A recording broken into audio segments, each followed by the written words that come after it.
Hey, everybody, can you hear me? Yeah, I got you, Don. Yeah, thanks, Chief. How you doing, Chief? Okay. A little excitement on the block earlier. Oh, yeah. Yeah, Thanks for your help. yeah, no problem.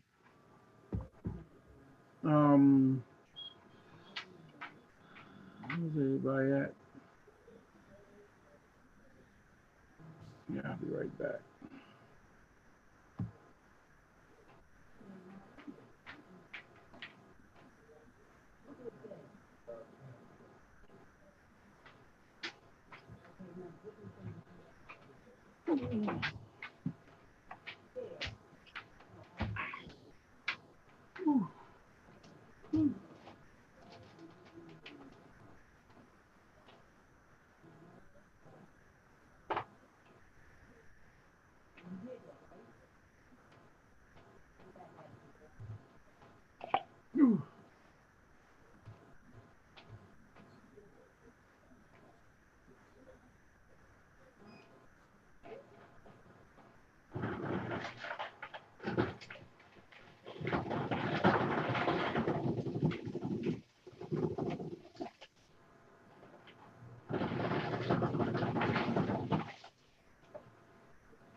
Mr. Logan.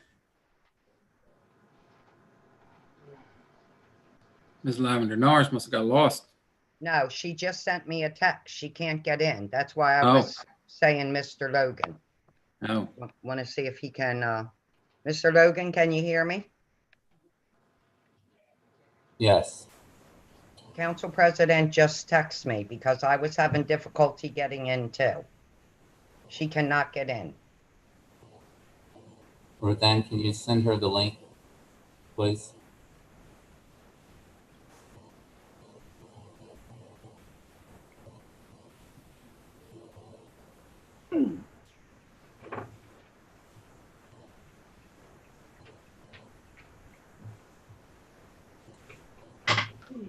For some reason, this link takes you to an October 27th meeting. I don't know why that does that.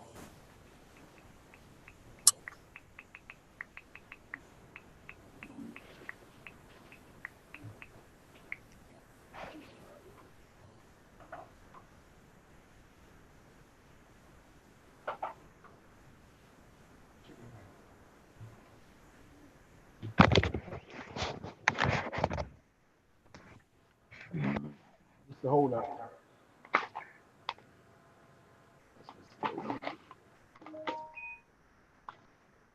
Where's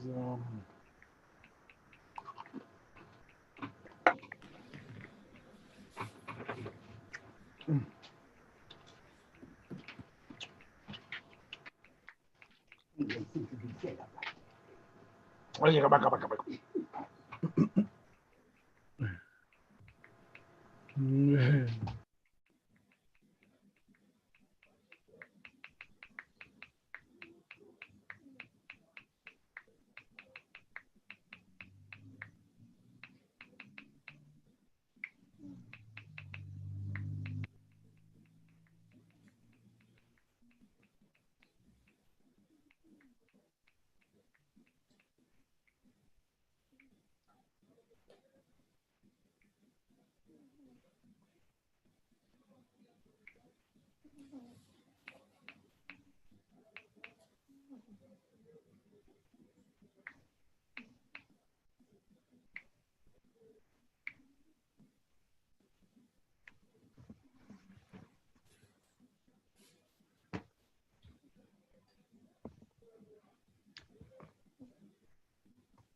Councilwoman Graves, are you there? Yes. Oh, I'm sorry. Councilwoman Green, are you there?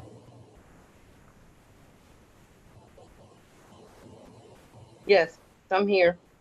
Can you please start the meeting? And Okay. Madam President will be on in a minute. Okay. Thank you. We'll call the meeting to order. Council met in executive session earlier this evening to discuss personnel, real estate, and legal matters. Chief, can you lead us in this salute to the flag? I pledge allegiance Allegiance to the to the flag flag of of the the United States of America, America, and to the to the republic republic for which it stands, One one one nation, nation, under God, God, indivisible, indivisible, with with liberty liberty and justice for all. Like to lead us in prayer tonight? I will. Let us pray. Dear God, we just come today thanking you for your loving kindness and we thank you for your mercies. We ask God that you be with all of us in this meeting tonight. We ask that you bless every home that's represented on the Zoom as well as those that are watching on YouTube. We ask that we be productive citizens for this city and that things be done pleasing to you as well as in the benefit and the welfare of us all. These blessings we ask in your name and through your Son, Jesus Christ, we pray. Amen. Amen. Okay, can we get a motion to approve the minutes for October 26th? I make that motion. I'll second There a it. second? Full council? Oh, any questions? Full council?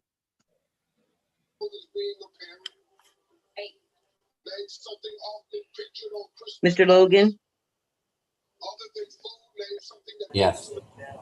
can you poll council, please? One moment, please. I have a TV on. I'm getting feedback.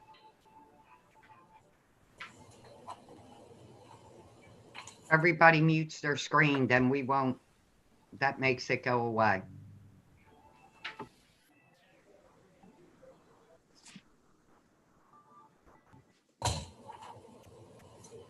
Mr. Simpson, Yes. Mr. Folks, Yes. Mrs. Hunt, Yes. Miss Alameen, Yes. Miss Graves, Yes. Mrs. Green, Yes. What are they voting on? Approval of the minutes? I say yes. Oh, I'm sorry. I have Mrs. Lavender North. She says yes.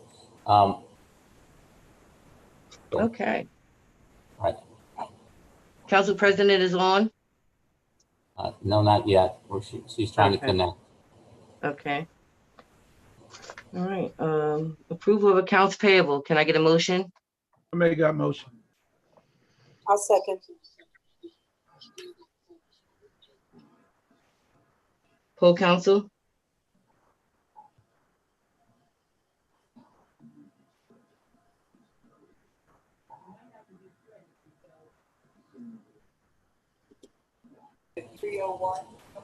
Mrs. Green, Yes.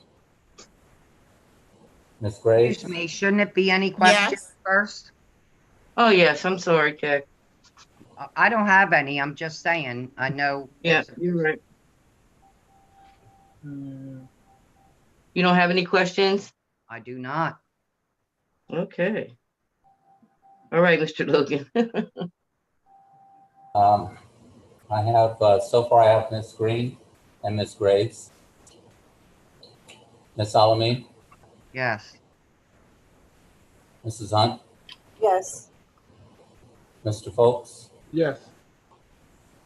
Mr. Simpson. Yes. And I don't think Madam President is on yet.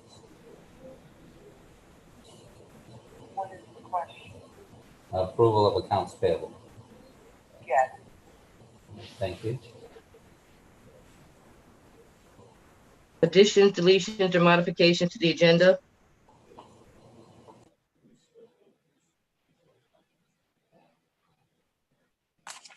Do we have any? We do. 6.4 is for the settlement of a non-work related for Mr. Ortiz. Okay. 6.5 is for the solar, and I'm sorry, I forget the address. Mr. Simpson, do you have that? Said 120, Well, that's 6.6. 6.5 is,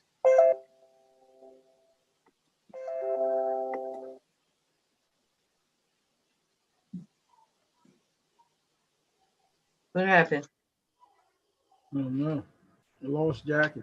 no, we're trying to get the address. I don't have the Yeah. address for the okay, solar. so we put 6.5 as 120 Pratt's Dam Road, and 6.6 is 201 South Mount Airy Road. And I sent the language to Mrs. Lavender Norris.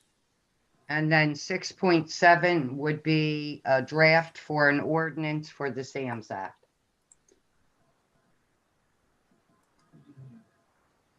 Can, Mr. Verway, 6.5 and 6.6 can't be the same together? I can draft them as, well, they're two different they're two Okay. different properties, so it'd be better to keep them separate. Yes, ma'am. Okay. Okay. Is there a second to that motion? I'll second.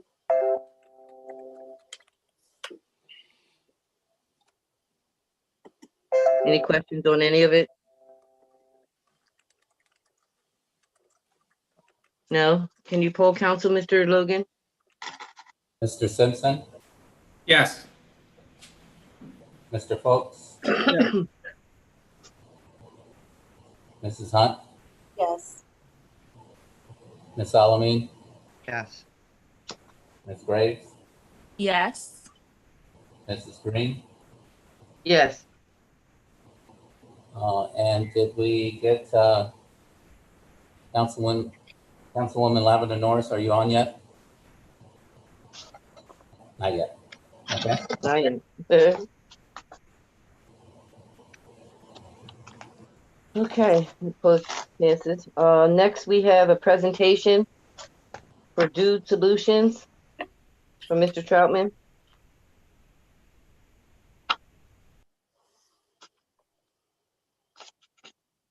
Is Mr. Troutman on? Should be. It doesn't, it shows that he's on, but he's muted. There you go. Hello, Yeah, we hear you. Ray. Council President and Council. A few brief comments regarding action item 6.1. This regards a seeking of the approval to enhance, change, swap out the code software and to make it more comprehensive so that it will provide all stakeholders with better, more expanded tools and services. The existing software is inadequate and has no ability to improve as needed. An extensive search was conducted over the late spring and through the summer. The software we're proposing was located, and a significant amount of time was spent assessing its capabilities, determining it met the needs, and then we negotiated the terms subject to approval by council.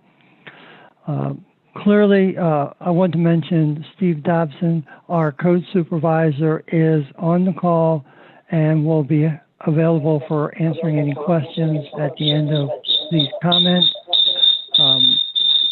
We can speak to all the Rich? problems and shortcomings of the software company that we have, but we're going to prefer to highlight a few of the objectives that are going to be met and available, heretofore not available. So first of all, it's a cloud-based still there? software where the city gets to control the data and the ability to update it as needed.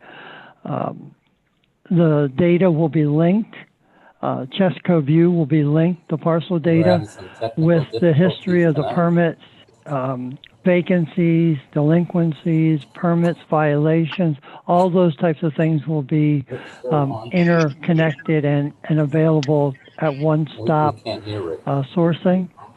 It'll be web-based so that the owners of properties can both pay and schedule online. It's user-friendly, so it will be accessible in the office, in the field, and will allow for more spontaneous communication. We're going to have the ability to track paid and unpaid licenses, which, as council is aware, there's hundreds of thousands of dollars annually that flows through, and almost all of it is very tediously hand manipulated and tracked. And it will interface to the accounting software.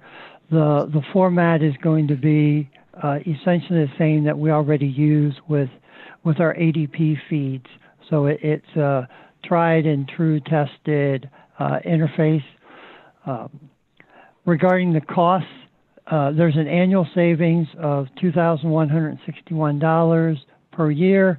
That's guaranteed for the first 2 years. And then the initial transition costs are a little shy of $49,000 to build the software, convert data, and there's no 2020 costs. And with that, Steve, are you on the line and available to comment? I don't see Can I ask a Steve question? on.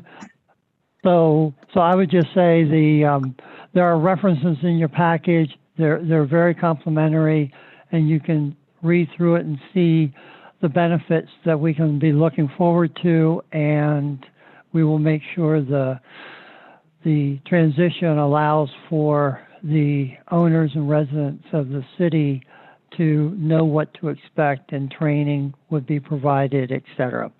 So willing to entertain questions if Council President so chooses. We have I have, Councilwoman Green, please. yes, I have a question, Mr. Troutman. Are we absolutely positively sure that this is the software? I mean, we've been spending, a lot of money over the years, and we get the software that we're hearing that it's going to be able to work and communicate per department, that it's going to really be more efficient between finance and code. It's going to be more efficient for the property owners when they're coming in as far as their licenses and whether they have taxes due or whatever.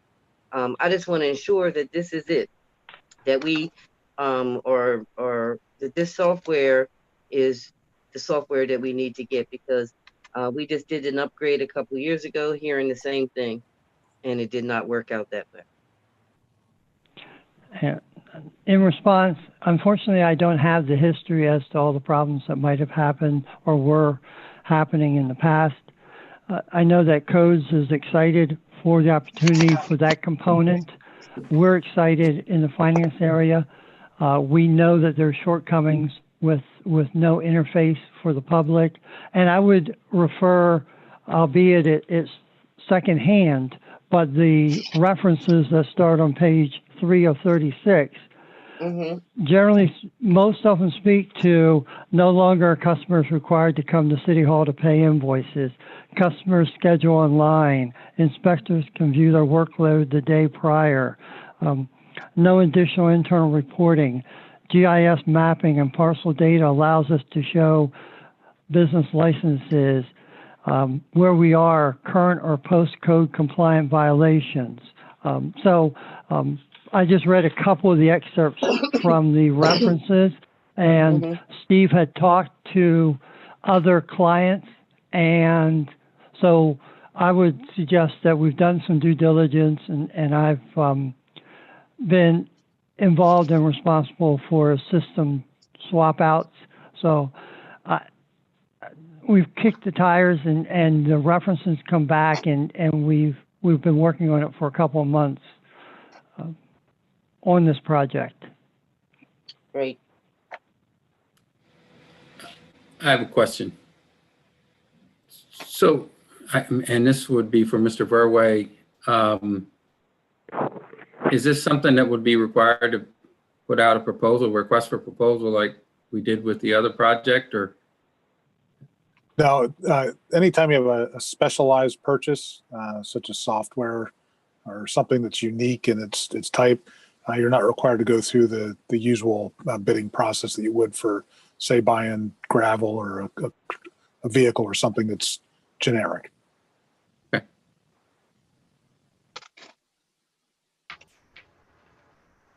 Okay. So do you need anything else from us, Mr. Troutman?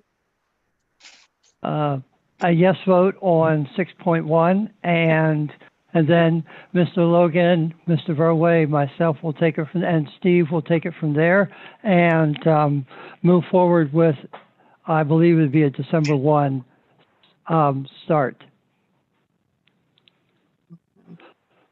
So. Are there any other Thank questions? you for your time. Are there any other questions? Saw Mr. Folks with his hand up. Was that? No, I'm all right. Okay. All right. On to citizens' hearings on regular action items. Do we have any? So did we, Madam Vice President, did we vote on this or? Yeah, it's action item 6.1. Okay.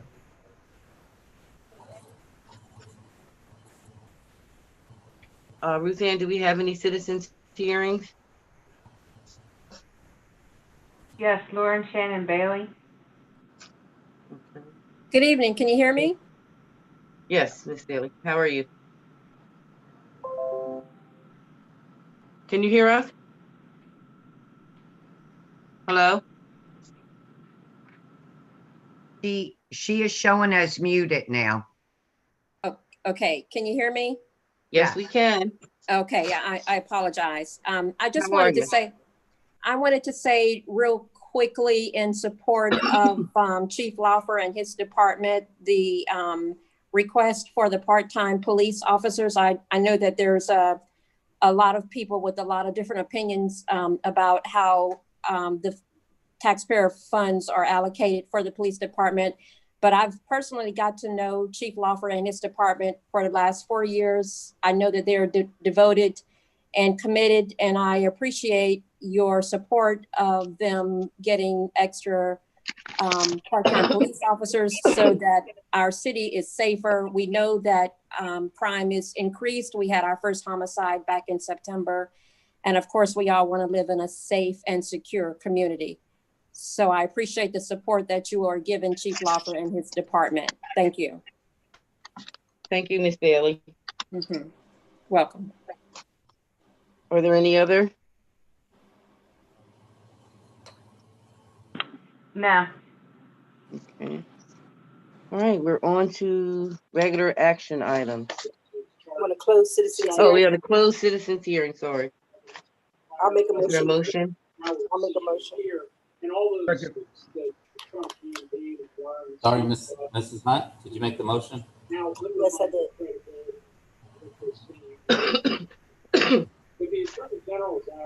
And who's second? Mr. Folks, Thank you.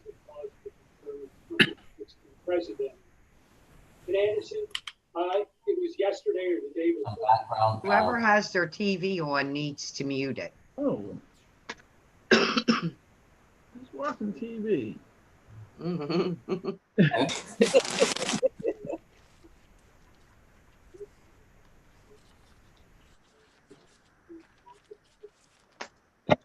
all right, can we pull council?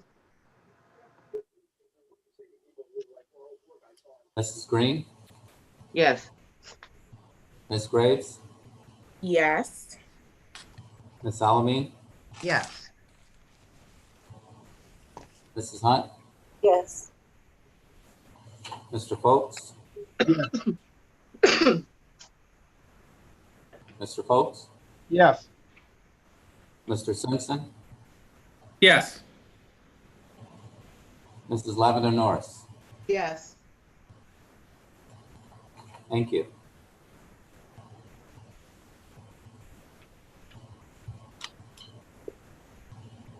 All right, Madam President, You were. You wanna were take over the fine. meeting? You were just fine. On to our regular action items. 6.1, receive and consider a motion to purchase the code software from Dude Solutions, Inc. for the City Codes Department for a purchase price of $48,980.10. Can I get a motion? I'll make that motion. I'll second. Is that you, Mrs. Hunt? Yes.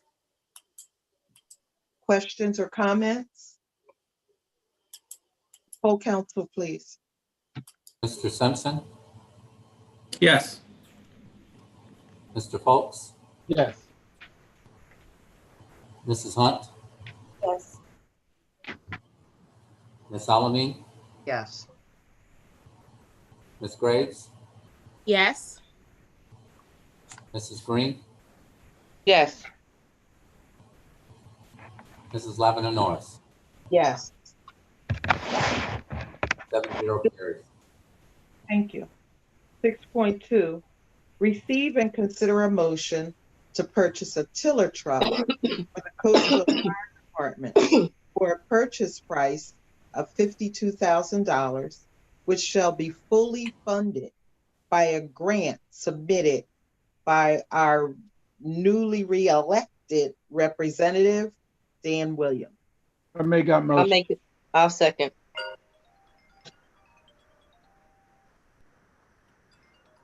Are there any questions, any comments?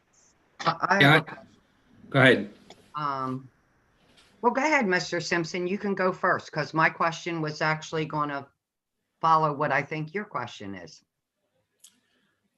All right. I guess I'm trying to get a handle on why we feel we need a rear steer tiller ladder truck, which now we're going to have two people in that, two career firefighters in that station to operate that truck. And it's going to add an additional firefighter to the daily schedule, but not only for the daily schedule, I mean, for all day. Now I think we have three people during the day, 2 24 hours, and one comes in just for the day shift. Now we're going to have somebody on 24 hours, all three shifts. We're going to have three people. I mean, there are other trucks out there. We got an email that says that our LaFrance ladder truck, which is newer than the one we're buying now, that because of its age, we're going to have issues with repairs. And now we're buying a used truck that's a lot significantly older. And we're going to have the same amount of repairs for that we're going to have for the truck that is, you know, a lot newer. But the question is, the main thing is, why do we need to add another person to the schedule just to operate this truck? Okay, and so I'm going to concur with you. I don't know why we would add an older truck, which is going to require more manpower, and we have already had issues with the manpower in the fire department and staying within the schedules and, you know, the extra overtime. And as Mr. Simpson said, it will be additional cost to us to maintain this truck, and this truck is older than what we already have. And a grant is never guaranteed. It says that the grant will be submitted. So I'm going to assume by the way this is worded that the grant has not been submitted yet, and grants are never guaranteed. You have to apply for them and wait and see if you get it. But I really don't think we can afford the extra manpower, or we can afford the extra upkeep. Chief Alderman, would you like to respond to that, please? Yes, I would. It actually doesn't add any more personnel to the schedule. There currently is 3 people per the contract that are on 24 hours a day. That's a 3-person minimum that's on there. And that's all we schedule is 3 people. And 2 of them are at the Washington Hose Company and 1 at the West End. So it's not going to change anything as far as manpower goes. As far as the truck goes, I will tell you that the current piece of apparatus has been out of service and has cost the city tens of thousands of dollars even since I've been here. It was not a good piece of apparatus to buy when they bought it back then. The company they bought it from had been in and out of service like 3 times. The company's been around for hundreds of years, but they kept going in and out of service back in the early 2000s. The truck is just recently come back into service after being out of service for over 3 weeks, and a cost of probably $5,000 in repairs. And this is something that Mr. Troutman can speak of, that the cost of repairs for the current piece. And I understand this is an older truck, and they just got rid of a truck that was the 1992 that was costing us. This truck has been gone over by Fireline Fire Equipment and has been recertified with the ladder. And there shouldn't be any issues. If we had $1 million, I'd say, forget about this truck, buy a new one. But unfortunately, we don't have $1 million to spend. What year is this? Go ahead. What year is this truck? It's a 1997. The one they just got rid of that was owned by the Firemen's Relief Association, which we had to repair, was a 1992. And that was a truck they bought from the Westchester Fire Department for, I believe, $25,000. That was like a few years before I came. What is the mileage on it? I don't know what the mileage is off the top of my head. I know the ladder section of it, and it can be run with just the driver. They can I don't know what you call it. They could tie it off or whatever, that the back would steer just like a tractor trailer would steer. Is it accessible to the streets of Coatesville? Much more than the diesel apparatus we got. We can go anywhere in the city of Coatesville. What I guess my comment is, I look at the fact that past Representative Dan has done this in, I guess, a good faith measure to try to get something for the city. And so I would imagine it was specifically put to him for a tiller truck. No, ma'am, it was not. Ricky, who's in the office there, we spoke one day in the lobby, and he said, we just got Thorndale a grant. Does Coatesville need anything? I said, we always need something for the fire department. And that's basically how it stuck. We didn't say we need, I said, it'd be nice to have $1 million to get a new ladder truck. But, I think that,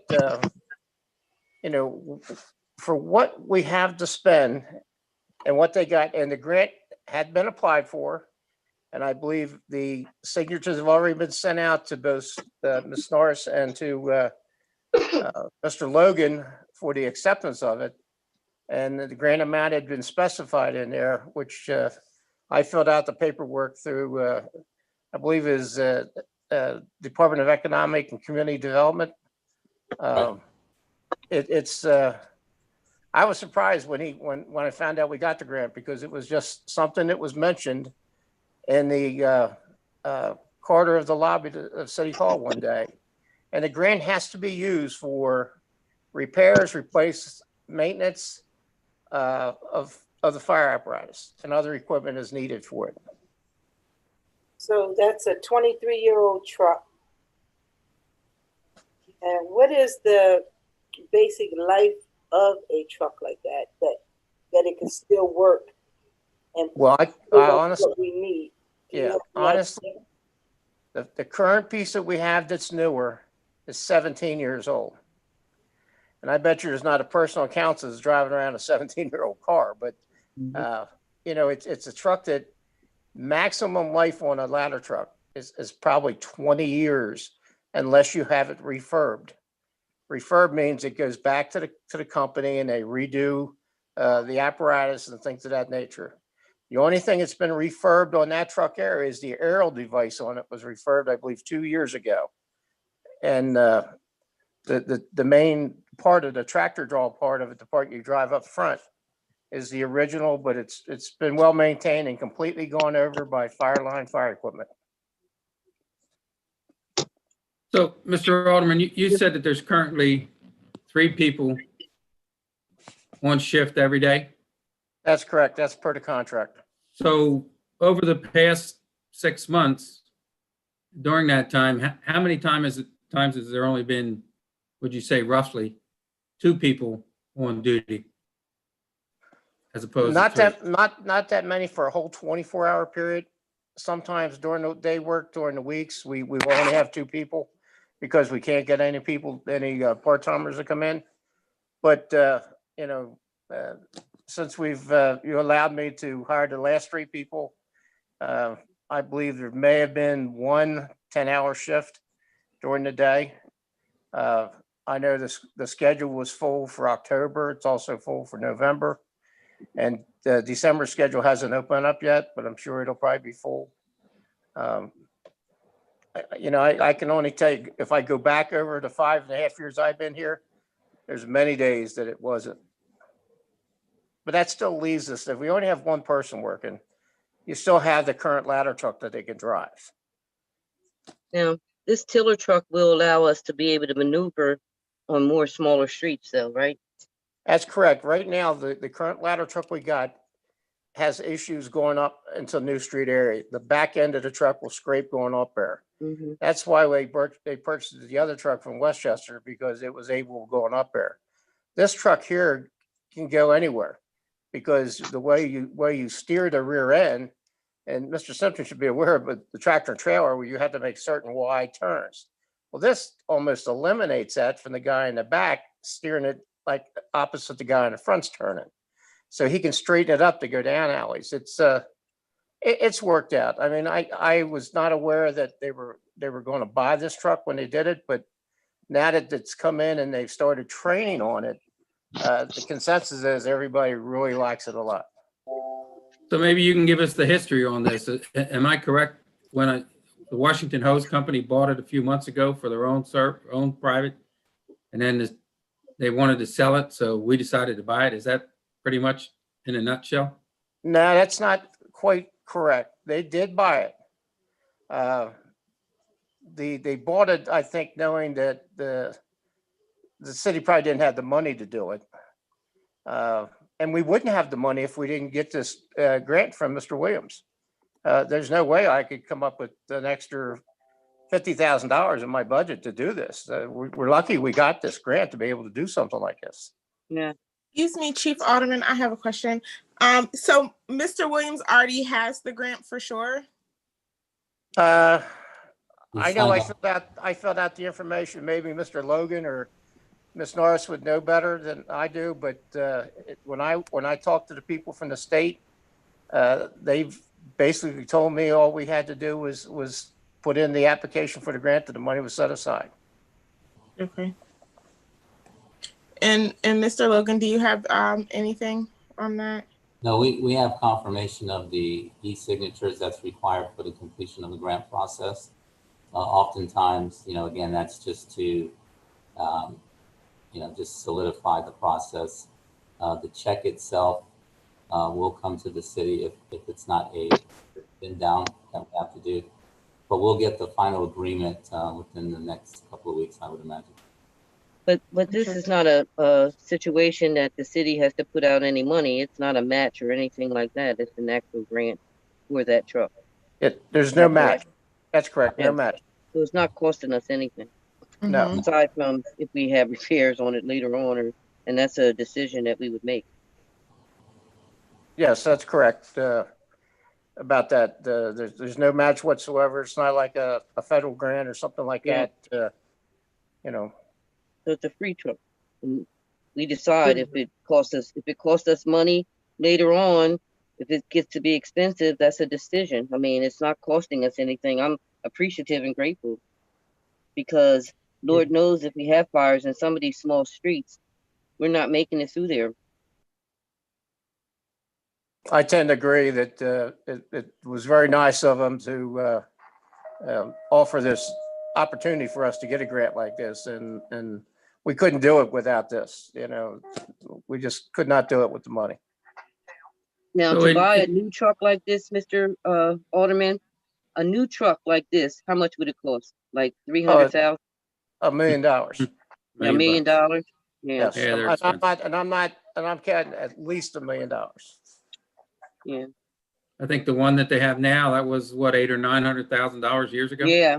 When we bought Yep. that back in 2000, And 2003, they bought that. And, 2003, yep. yeah, and I bet you we spent well over $100,000 in repairs on that truck. Yeah. So Chief Alderman, in your professional opinion, how long do you think, what kind of lifespan do you think this refurbished truck will have? This is twofold. I think the lifespan will extend the current truck that we have. That's for sure. Because we won't have to run it all the time. We can run this one as much, if not more. And it'll save the lifespan on that truck maybe for another 3 or 4 or 5 years or more. You know as well as I do that, you know, we're not going to find $1 million just laying around our budget to be able to go out and buy a brand new one. It'd be nice. But I would say it has to allow the lifespan of the current 2003 to make it for 5 or more years. And again, it's So- not costing us anything right now. Yes, you're right. So, I don't know if anybody was at the Opportunity Zone meeting that we had earlier or the end of last year, I believe it was, and a representative from, where were they from, Ms. Lavender Norris, General Services or something like that? State surplus. Surplus, yeah.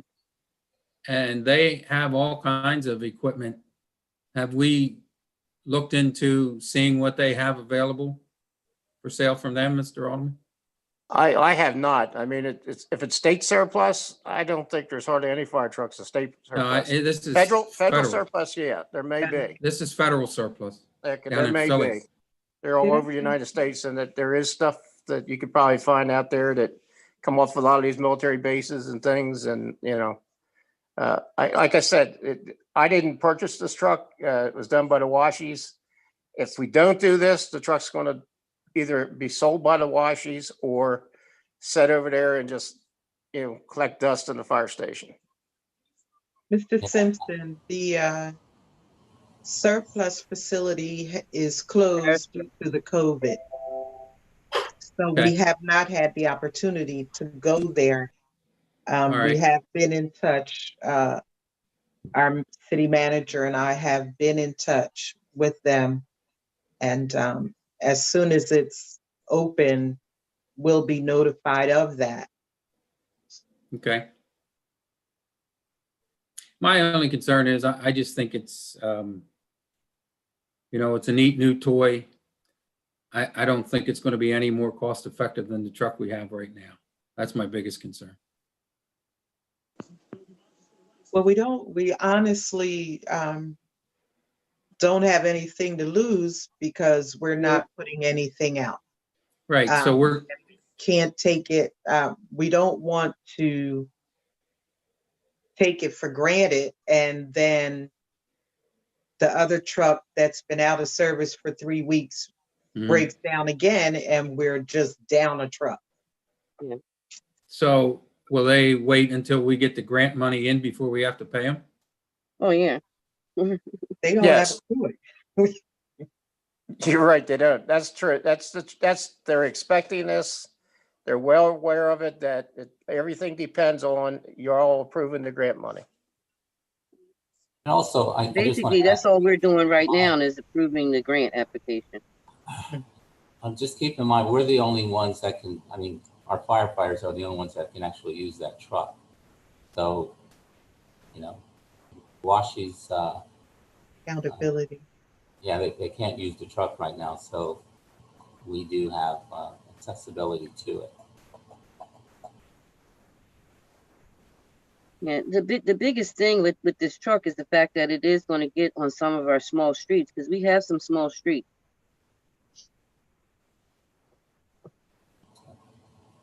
So, And it's free. Okay. Any other questions or comment? geez. Poll council, please. Mrs. Green, Yes. Ms. Graves, Yes. Ms. Solomon, Yes. Mrs. Hunt, Yes. Mr. Folks, Yes. Mr. Simpson, Yes. Mrs. Lavender Norris. Yes. 7-0 carries. Thank you. 6.3, receive and consider conditional offers of employment for 4 part-time police officers. Could I get a motion? I'll make that motion. I'm sorry, who was that made the motion? Harmon. I second. Folks, thank you. Okay. So, turning now to the appointment of the part-time patrol officers, the Civil Service Commission has provided us with a certified list of applicants who have successfully completed the oral and written exams for appointment. The third-class city code requires that the chief of police nominate a candidate from among the 3 highest-ranked applicants on the eligibility list. These appointments are for the position of part-time patrol officer within the City of Coatesville Police Department. Any candidate who is eligible for veterans preference under the third-class city code appearing on the list of 3 candidates must be selected. Candidates appointed tonight by council will be conditionally appointed subject to successful completion of a background check, medical, and psychological evaluation. The first list of 3 candidates for consideration by council are ranked by scores as follows: Joseph F. Wearer, Carliana Eller, Jennifer A. Schreiber. From this list, Chief Laufer nominated Joseph F. Wearer for conditional appointment as a part-time patrol officer in the City Police Department. Is there a motion? I make that motion. I'll second it. All in favor, please indicate by saying aye. Aye. Aye. Aye.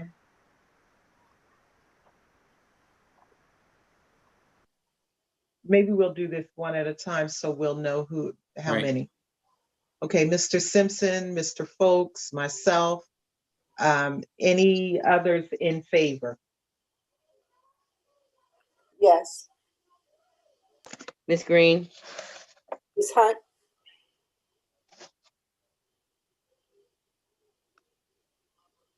Okay. So that's 5. Is this an actual poll? I'm sorry.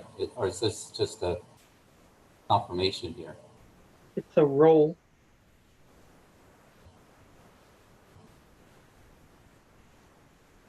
Anthony, you're on mute.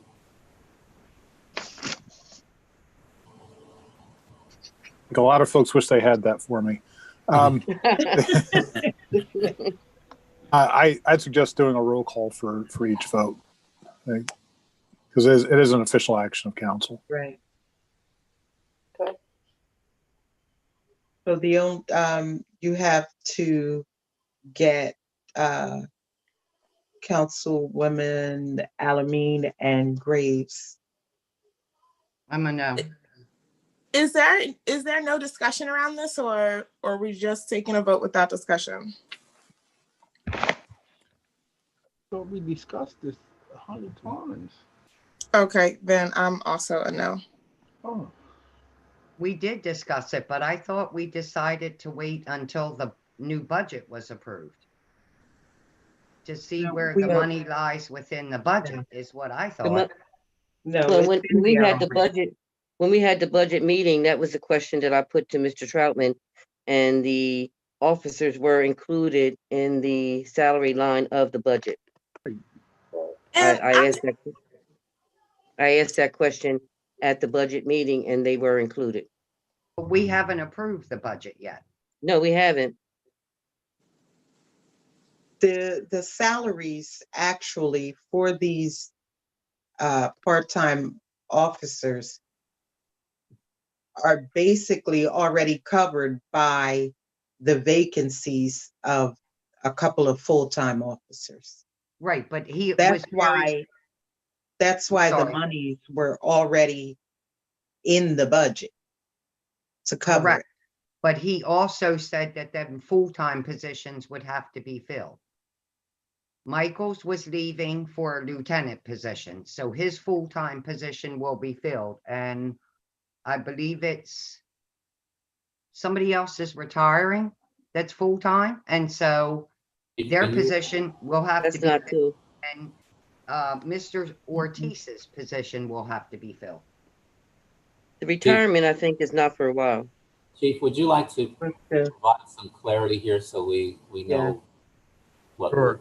And it's okay. That is correct. We will have 2 full-time positions that are open now, I guess, since we've accepted settlement on the Ortiz, a non-service related disability question. And then also it was made official last week with Corporal Michaels leaving the department for West Brandywine. So there are 2 full-time vacancies at this point that we will look to fill. The part-time officers are paid for out of a line item, which is a fixed pot of money that is just there and spread out over, depends on how many part-time officers we have. Currently, we have 5. As Mr. Troutman indicated at the budget meeting, we would like to be at 10 or between 10 or 12. And that's really just a mathematical formula to cover the number of hours that we need to cover for minimum manning versus our full-time complement. Currently, we're at 5. We're asking for permission to conditionally offer 4 off of this list, which will exhaust the list. So far, we've only been able to hire 1 off of this existing list. One of the first 4 is actually working for us as a part-time officer. There was 10 on the list.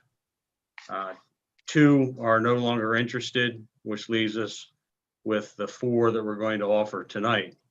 So that their salaries are covered under that line item. We have plenty of money in that line item in this year's budget that we haven't spent because we just haven't had any part-time officers to allocate that money towards. And once again, it's in the 2021 budget, as Mr. Troutman spoke at the budget meeting. That line item is intact and in the 2021 budget, which will allow us, hopefully at some point, to get close to the 10 to 12 part-time officers that we would like to be at. So I have a question about format, because usually there's like discussion items and action items, and the question is asked, are there any questions or comments about said item? And so we just kind of went straight into a vote without any of that question or comment section. Ms. Graves, I will take full responsibility for not asking that. And I will also let you know that I didn't just overlook it. I did not ask it. As Mr. Councilman Folks said, we've discussed this several times. I didn't know we needed more discussion, but I'm totally okay with more discussion if that's what you need. So my apologies for not asking for discussion. Okay, thank you so much, Madam President.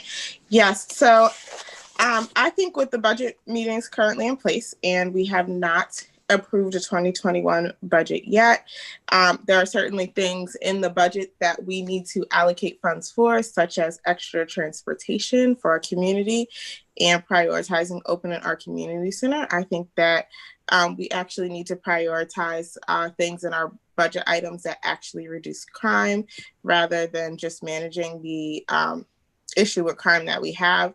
Also, Act 57 does not go into effect until July 2021. And because Act 57 was passed, we already know that it's not absurd to ask for separation records, criminal charges, ethical complaints, or records of discipline from officers before we hire them. We know that we don't have a mandate to have those things until July 2021, but we do know those are not absurd to ask for. And so I just would, like to know anything about some officers before we hire them so we don't present a danger to our community. I can assure you that our background is already in compliance with everything that'll happen in next July 2021. Okay, and not everybody who's a part of the hiring process, such as council members who are being asked to approve the conditional hires, know anything about these backgrounds. So I feel uncomfortable voting to hire officers that we're going to put into our community without any background information on them. Okay, duly noted. Duly noted. Okay, so the motion for Mr. Verwey, can Mr. Verwey speak to that, Ms. Norris, before you move on to the background information on what we are entitled to have and what we're not? As we discussed before, that really this is the Civil Service Commission's obligation. That's what they're vested with the power to do all the work on behalf of council, and then council makes the final decision. But the way the civil service, and as I said, our last meeting, Chief and I have worked to revise the civil service regulations to provide for even more information at the outset, at the application process, and for an investigative process if there are any red flags in the initial background information that is sought, which is a step beyond what is even required by the civil service provisions of the Third Class City Code. So the way it is designed to work by statute is that Civil Service Commission handles all the vetting and processing and testing, and then when they've determined who they find fit to serve as a police officer, they make a list and a recommendation. That recommendation goes to council, and the purpose for that process is to ensure that there's no outside influence on the hiring process of police officers. So I don't think there's any more information available than what will be made available through the revised civil service regulations at this point in time until Act 57 comes into effect next year, and then that information will still go through the civil service process. The Civil Service Commission Chief, does I the have a hiring. question for you. So with the 25 full-time officers, we actually meet the requirement of officers with the contractual agreement, right? With the union contract? No. Are you asking me, Khadijah? I am. Ms. Alameen? No, Khadijah's fine. Yes, contractually, our minimum is 25 with part-time officers. That's correct. And how many officers do you currently schedule per shift? It depends on the hour of the day and day of the week, but it just depends. 3. Well, I don't want to get into our minimum staffing just for officer safety. Right. Yes. Okay, And so I'm sorry. even Ms. though that Allen. line item is there for 2021, we have not approved the budget. So if that line item decreased, then it wouldn't necessarily be the payroll dollars needed. Would that be correct? Chief? I don't know if Mr. Troutman wants to respond to that or. Sure. This is, let me respond to that question and add to a previous response. And that is that we would then, if council chose to want to budget less dollars for part-time, we would have to increase more overtime, the overtime dollars.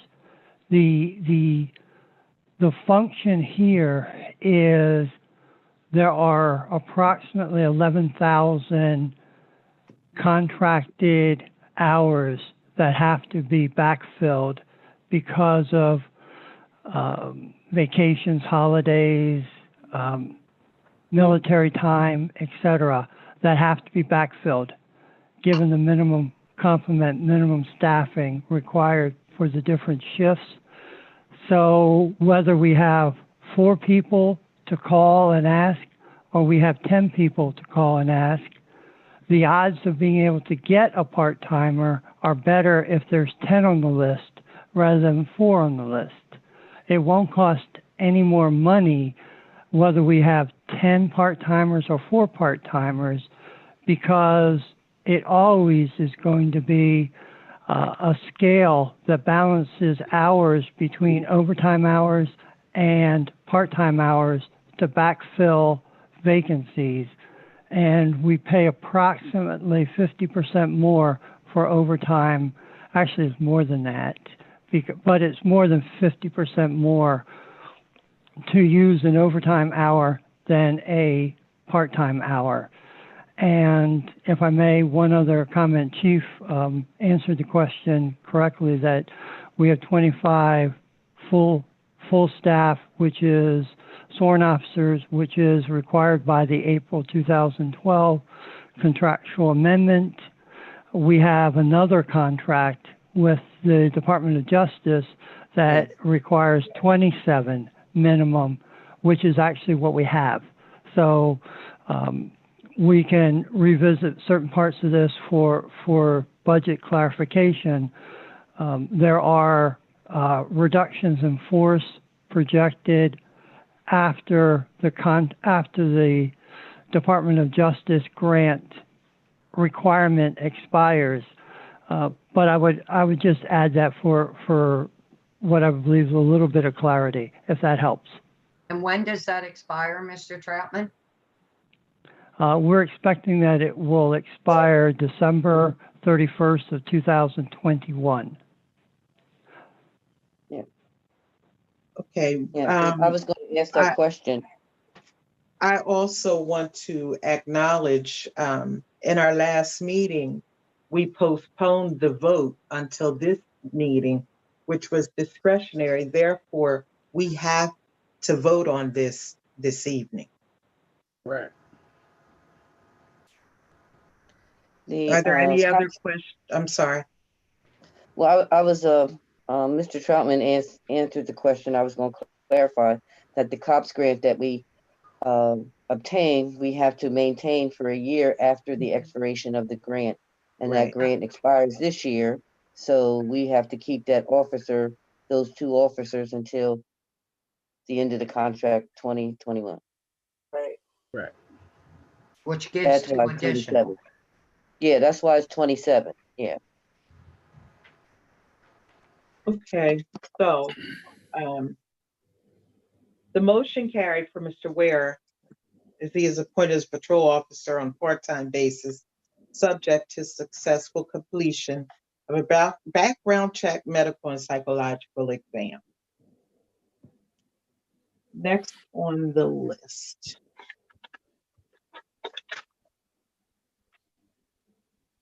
For the second appointment,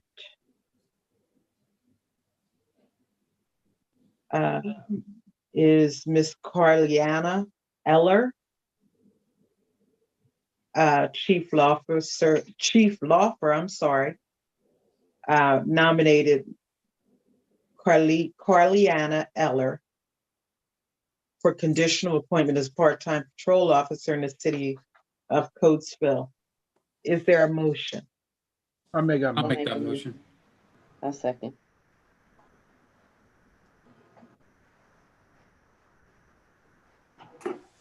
Questions or comments? Poll council, please.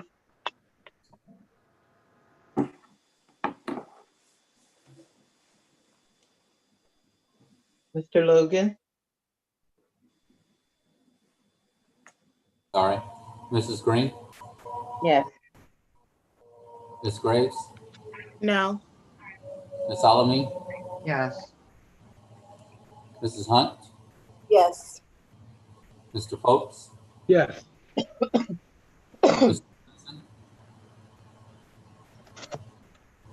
Mr. Simpson. Yes. Thank you. Mrs. Lavender Norris, Yes. 6-1, carries. Okay, Chief Lawfer has nominated Jennifer A. Schreiber for conditional appointment as a part-time patrol officer in the city police department. Could I get a motion? I'll make that motion. Is there a second? I second. Questions, comments? Full council, please. Mr. Simpson, Yes. Mr. Foltz, Yes. Mrs. Hunt, Yes. Ms. Alamin, Yes. Ms. Graves, No. Mrs. Green, Yes. Mrs. Lavender Norris. Yes. Thank you. Chief Law Officer has also nominated for conditional appointment as part-time patrol officer in the city police department, Alexander Fleming III. Could I get a motion? I'll make that motion. I second. Questions, comments? Full council, please. Mrs. Green, Yes. Ms. Graves, No. Ms. Alamin, Yes. Mrs. Hunt, Yes. Mr. Foltz, Yes. Mr. Simpson, Yes. Mrs. Lavender Norris. Yes. 6-1, carries.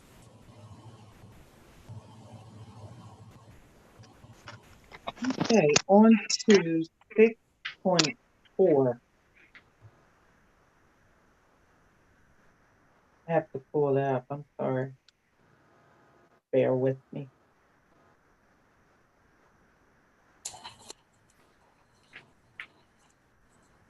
Six point four, receive and consider a motion that the city of Coatesville agree to the terms of a settlement agreement and release with Miguel Ortiz to include a release of claim for a lump sum payment of $35,000 and receipt of other benefits under the Coatesville Police Pension Fund. Could I get a motion? Make that motion. Is there a second? I'll second. Questions, comments?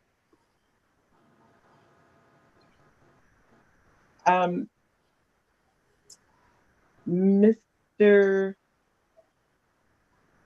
No, full council, please. Mr. Simpson, Yes. Mr. Foltz, Yes. Mrs. Hunt, Yes.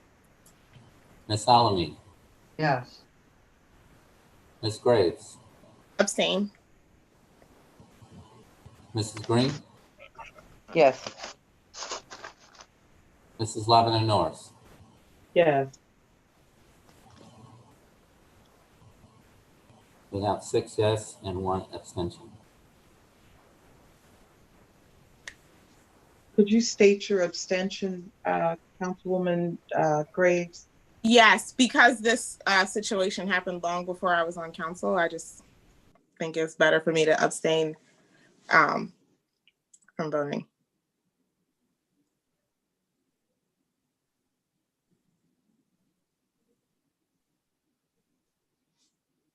Thank you.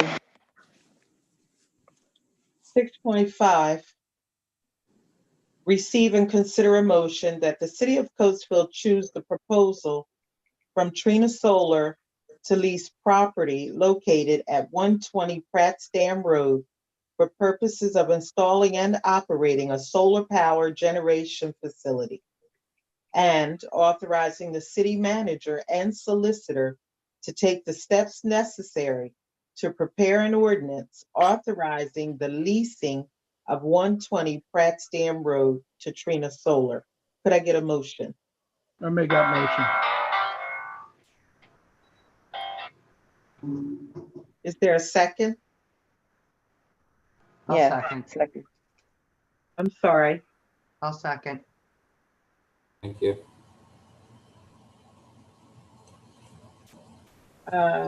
Mr. Fairway, could you briefly expound on this? Yes, ma'am.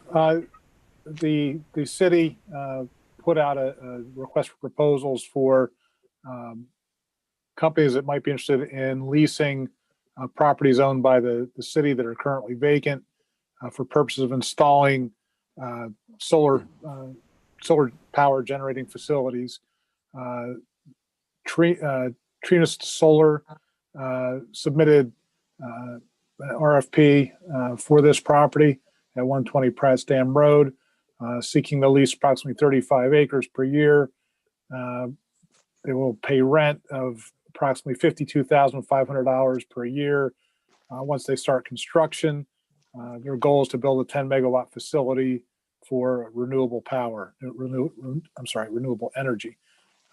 It'll probably take an estimated year or two to get the approvals necessary to start that project. Thank you. I asked that for public knowledge, so they would understand what we were voting on. Yes, ma'am. Poll council, please. You're muted.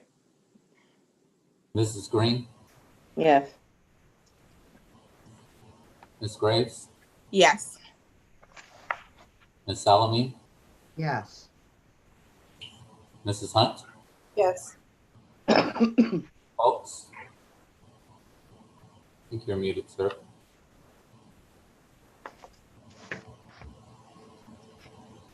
Yes. Thank you.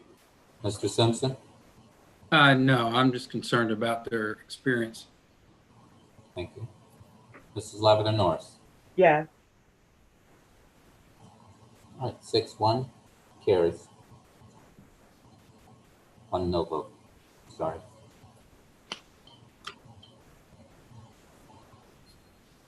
Okay. 6.6, receive and consider a motion that the city of Coatesville choose the proposal from Trina Solar to lease property located at 201 South Mount Airy Road for purposes of installing and operating a solar power generation facility, and authorizing the city manager and solicitor to take the steps necessary to prepare an ordinance authorizing the leasing of 201 South Mount Airy Road to Trina Solar. Could I get a motion? I'll make that motion. Is there a second? I second. Questions or comments? My only question is the experience of dealing with PJM. I'm not necessarily sure that they have the experience, but that's it. Any others? Mr. Simpson, did you not work on this project with Mr. Logan? Yeah, but it was based on, it was totally based on the numbers as opposed to the experience, I guess. No, Ms. Salamine, as you're aware, when all this was going on, I was down and out with the coronavirus. So you have concern with their experience, not, Yeah, the You're biggest okay. concern I had is that they have experience on dealing with PJM on the interconnection. And I don't, you know, there are a ton of people out there that are putting in solar farms and doing this and doing that, but I'm not necessarily sure that they have, because if you don't have any experience dealing with PJM, it could take years to get the interconnection before it's up and running. And that's my only concern. Well, should maybe we have tabled this until we have more information on it? well, we already voted on the one, and I didn't realize Mr. Simpson had a concern until after we took the vote. That's why I did bring it up in executive session. I was concerned about the PJM interconnection. And could you explain to us the PJM connections? PJM is the company that is what's called the grid. Okay, they control all of the electrical current in a certain area, which is Pennsylvania, New Jersey, Delaware, Maryland. And so they control everything. And they're the wholesale market, which is what you have to connect with PJM before you can sell that solar power on the market. And if you don't have a significant amount of experience, because solar is just starting to come on here in Pennsylvania because of the solar credits. It was an open market and the credits weren't worth anything and nobody wanted to invest in solar. So now they are closing the market. Solar credits are going up. Now everybody wants to do something in Pennsylvania, but at the same time, if you pick, the wrong one, I wasn't aware that this was going to be put on the agenda tonight either. So that was the other thing. I mean, until just recently, I thought, we were going to look at it a little bit longer, but, and I guess it comes down to the rates that they want to pay. They're going to pay more than the other companies, but at the same time, if they may be paying more, but, what if it takes 3-4 years to get the interconnection to PJM? So that's my only concern. Mr. Logan, do you want to respond to that? Do you have any insight on that a little more? Other than the reviewing process, I'm not an expert on the PJM renewable energy integration. There is a study that GE Energy has put out. It's a task force report. It's called Review of Industry Practice and Experience in the Integration of Wind and Solar Generation. I'd be more than happy to send that to all of you. It's a November 2012 report. It doesn't indicate in that report anything about Trina, but to Councilman Simpson's comment on the process there and the connection, that information is in that. We can also circle back, and Anthony, I don't know how much deep dive you did, but we can certainly circle back with Trina and get more information on their experience in that particular space. Mr. Logan, they did respond directly to a request regarding experience with PJM and or interconnecting into public utility distribution systems, including recent approved Pennsylvania utility interconnections, and represented that they have extensive experience developing projects within the PJM territory. They're currently developing multiple projects throughout Pennsylvania, with the majority of those projects located within the PECO territory. And they discuss the leads on those projects. They also list, I believe, at least 4 projects within Pennsylvania: Newland Township, Lower Providence, a private company project, smaller megawatt size, and a number of commercial projects. So it does appear that they have at least some experience in the the PICO territory, at least according to their representations and the information provided in their RFP, which we have to take at face value. Correct. And on those projects, it doesn't really list whether they were, just building the solar farm and somebody else was doing the interconnection and somebody else owned the actual solar. They just built the solar farm for somebody else. It doesn't say whether or not they were the operator of that solar farm. And again, I think they also list that they had an individual that worked for them now that had done PJM interconnections before. Is that the same company? I'd have to review the entire. Yeah, I think that's what it RFP says. again. I don't remember that. They had any experience with it, but they had a guy on their staff that had experienced on it. That's, again, like I say, I wasn't aware that it was going to be put on the agenda until recently. So, because I didn't see it on the agenda when we got the packets on Friday. So that's, that's where I'm at. Mr. Can we, is there any way that we can table this until we're able to get further information? Because I do remember you mentioning it, Mr. Simpson, but it was not discussed in great length. So,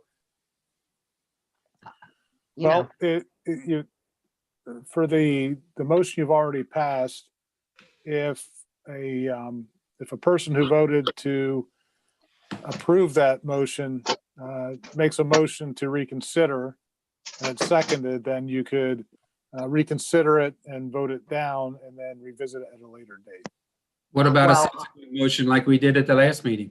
I would like to make the motion to reconsider it because unfortunately, until I just asked Mr. Simpson the question that I asked him, we did not discuss it at great length, although I do remember hearing him saying that because of the time constraints, we had no real conversation about it. And I would like to understand more. That's fine. Mr. Simpson's subsidiary motion could be made with regard to the pending motion, if you seek to do so, to either postpone it to a future meeting or to table the motion. But it would take a motion to reconsider to essentially undo the prior motion. Yeah, it's already been approved. But I can do it with what's called a subsequent motion, or a subsidiary motion for the pending motion. Yes, you can make a motion to table the pending motion. If you guys are okay with it, I mean, I can. And again, I apologize because I was offline for 3 weeks or so with that coronavirus, and it's not a problem. The only thing I was worried about was getting healthy. So I'll make a subsequent what's it called? Subsidiary motion to table. Subsidiary motion. And I'll second it. Councilman Simpson, it's not a problem for us to go back, but I just want to correct, if I may, Councilwoman Alamy. We did have this discussion a few meetings back, and it was decided not only Mr. Verwey and myself would actually review, along with Rich Troutman and Mr. Simpson. Mr. Simpson, if you recall, he volunteered at one of our council meetings to do this. So it's not like we hadn't had discussion. We actually had Mr. Simpson on here as a council. I understand. What of the subject I matter. agree, but Mr. Simpson is the one with the knowledge in this area, and you yourself said that you are not familiar with all of it. So, What I'm just stating that when you said that we didn't discuss this. No, I'm talking about tonight. I'm talking about tonight, and that's why I asked Mr. Simpson the question that I asked him, and he elaborated more now. I'm not talking about previous. I'm talking about the particular issue that Mr. Simpson has with this particular project today.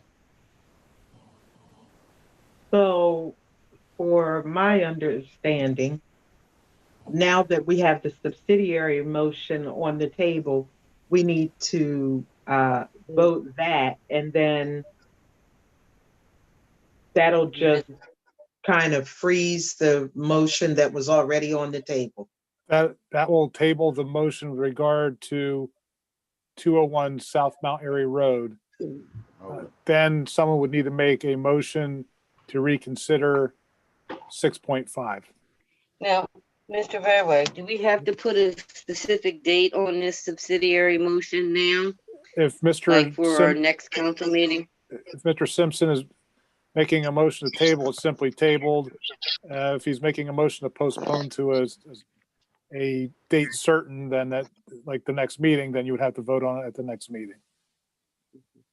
So where do you? Voting, we stand? postpone it, and it'll probably take a couple weeks for us to go through this and contact them. And again, So guys, you're I apologize tabling. because I did volunteer to do this, but I mean, I was offline for a while and just wasn't in any condition to consider anything. So That's no, I fine. apologize. No problem. We understand, and we're glad that you're on Feeling better. Feeling better. that's most important. Yeah, you and me both. Okay, so it's just table. That We'll explains table a lot. It explains a lot. Sorry. It certainly does. Okay, Yeah, but like I call said, for- Go ahead. go Mr. ahead. I'm sorry. No, please. No, I was just a little surprised when when we got the email that they were going to add it to the agenda tonight. I didn't think there was any urgency. So, Okay, Mr. Logan, poll council, please. And this is for the subsidiary motion. On 201 South Mount Airy? Yeah. Okay, To table it, right? yes. Mr. Simpson, yes. Mr. Foltz, No. Mrs. Hunt, Yes. Ms. Alameen, Yes. Ms. Graves, Yes. Mrs. Green, Yes. Mrs. Lavender North. Yes. And now I'd like to make a motion to reconsider was- the vote that we took on 6.5. What was the count for the last vote, Mr. Logan? The last vote was 6-1, Okay, thank you. one no vote. Thank you. Mhm.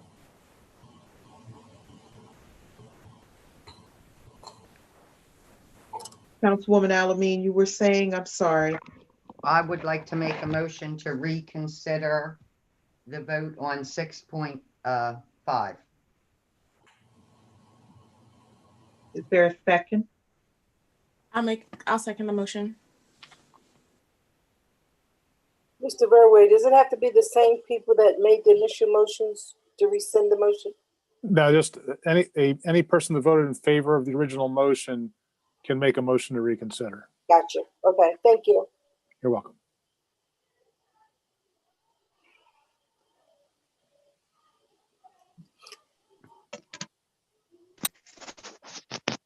Mr. Folks, did you have something to say? No, I'm all right. All right. And this is to reconsider 6.5. Correct.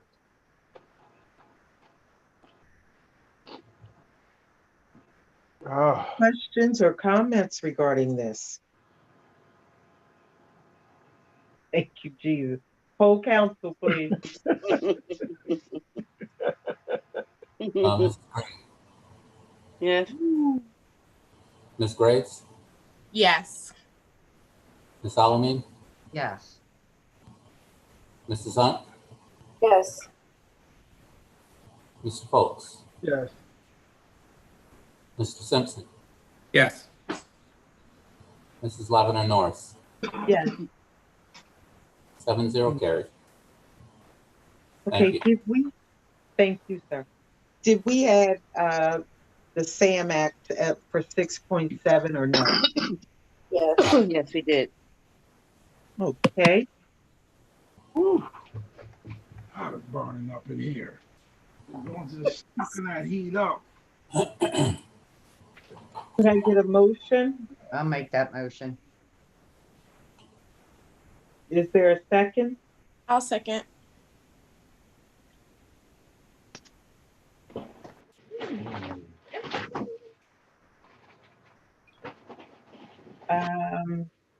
Councilwoman Alameen, since it was your request to have this on, would you like to expound on it?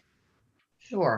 I just feel that we need to draft an ordinance to make it so that individuals, not so that they smoke publicly, but any individual that would be stopped and would have a small amount of marijuana on them, I think it's 30 or less grams, that it would not be a criminal charge. It would either be a traffic citation or a fine of $25, something that would not cause them to lose their license or hinder them from moving forward in their future, and it wouldn't be a criminal charge. Okay, are there questions or comments regarding this? Yes, I have a I have a comment. comment. Go ahead, Ms. Graves, go ahead. Yes, so I think that it's, to me, a no-brainer to decriminalize small amounts of marijuana. I think in the interest of keeping our community safe and moving forward, keeping people being able to get opportunities for jobs and not caught in the criminal justice system, we should just decriminalize marijuana, so that won't be a hurdle for people who live in our community to travel over. The medicinal use of marijuana is already legal in Pennsylvania. It's not legal for recreational use, but I think we can decriminalize marijuana to keep our constituents out of the criminal justice system as much as possible to facilitate that. Councilwoman Green? Yes, I just have a few comments about it. I think that it's a good idea, but I think that we need to explore more information on it. And having the conversation with the DA, I really think that the DA's office should take more of a lead, even though she did make it very clear that they are not prosecuting small amounts of marijuana, that they are pleading them to a summary offense, which is not a criminal record. I just think that our borders are so small that this is something that we need to work with the surrounding municipalities. Our borders are too tight, you know. That's one thing about this area, you know, Coatesville, South Coatesville Valley, Callan, we're all very, very close. And I think that it defeats the purpose to have it just in Coatesville and not the surrounding community. I think that more discussion should be held, and I did take it to the COG, which is the Community of Governments, an organization that all the surrounding municipalities belong to, and that we discuss it. It was brought up, and they are willing to talk and meet with the DAs to get more information. I just believe that, you know, communities that have done it, we should look a little bit more into it. I know one of the things that they had in York was the fact that arrests went down a little. However, they had 22,000 arrests for marijuana last year. And the thing is that now when they decriminalized it, the problem is that people take the law and they smoke on the streets because they know that they're only going to get a $50 fine or a $25 fine. I just think that we need to take everything into consideration before we do such a thing. And I think that if we do this, we need to be in conjunction with the surrounding municipalities, because it does no good in these 1.3 square miles if someone steps their foot over into Callan Township or into Valley Township or walk into South Coatesville, because it's not that far away, and they not have the same thing in place. So, and that's why I'm very concerned that the DA is not willing to take a stronger position, because the previous DAs have done that, reduced the marijuana to a summary offense. And I think that it's everything within her power to do that. And when she does that, that would be for the entire county, you know, just like Delaware County. Delaware County did it with the assistance of their district attorney. And in Delaware County, they are just like us. They have different municipalities. And one of the things that Deb Ryan mentioned was that she was not comfortable making that decision for police departments around other police departments in other communities. So she said she was open to talking to them. So we are going to invite her to the COG and have a discussion with her. And I just think that we need to do that. We need to put a little effort into it as opposed to just approving it, because it needs to be a thought out situation, because again, you go from one issue to another issue. I have a That's it. question for you, Ms. Green. At the COG meeting, it is one representative from each municipality. Is that correct? Exactly.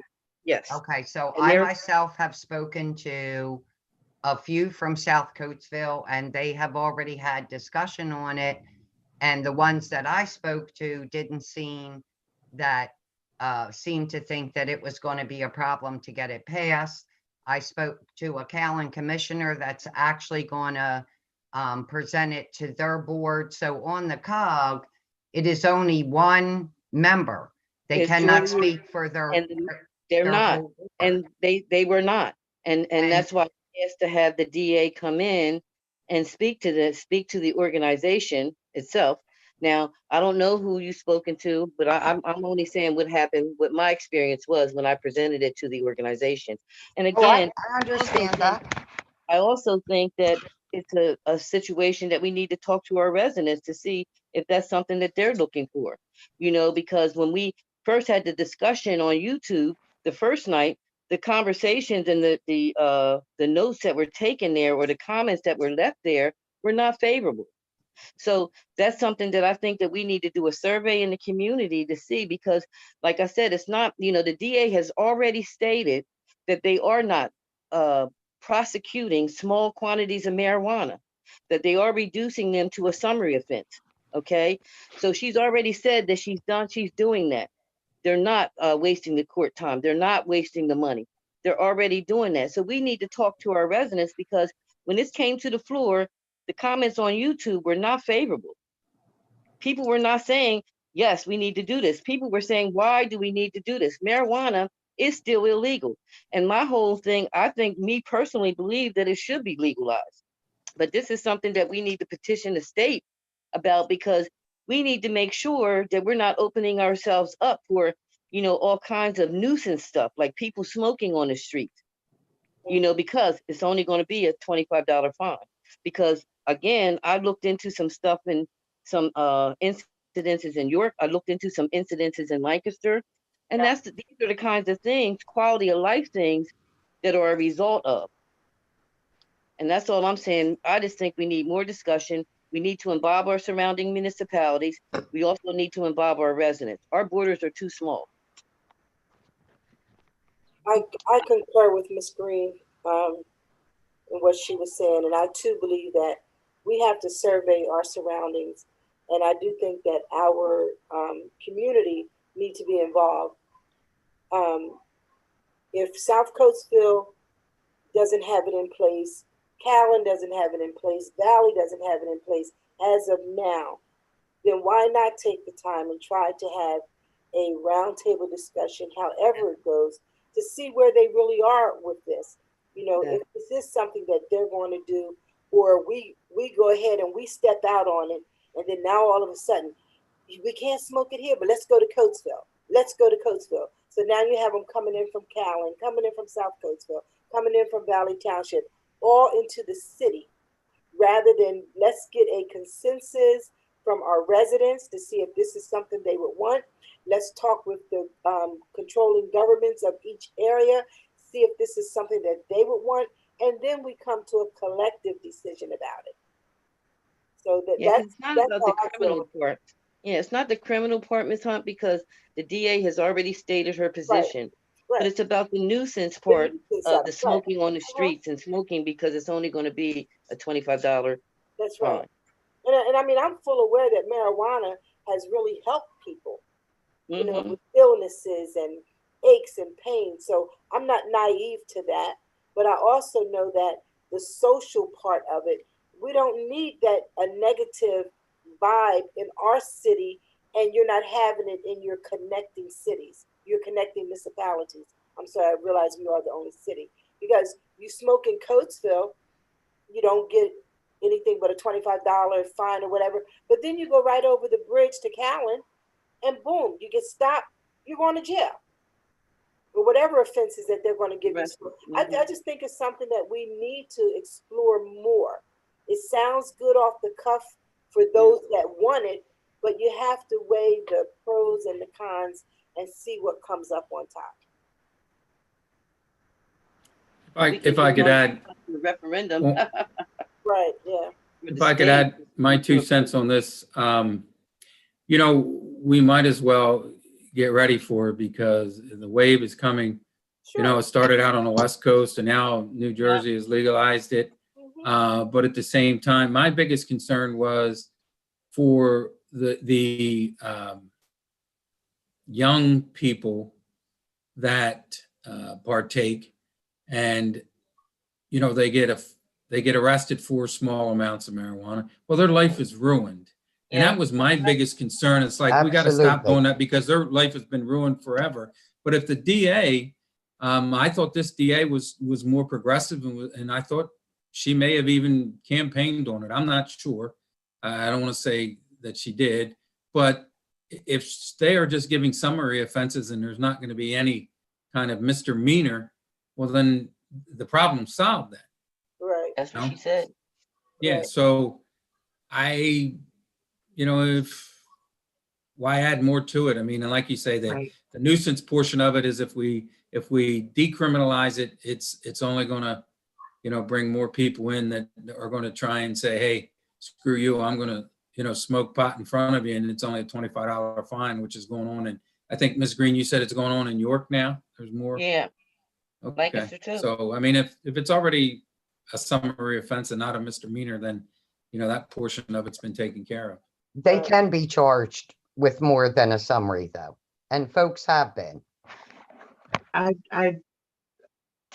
Chief, you could speak to this more in detail than I can. How I just want to acknowledge the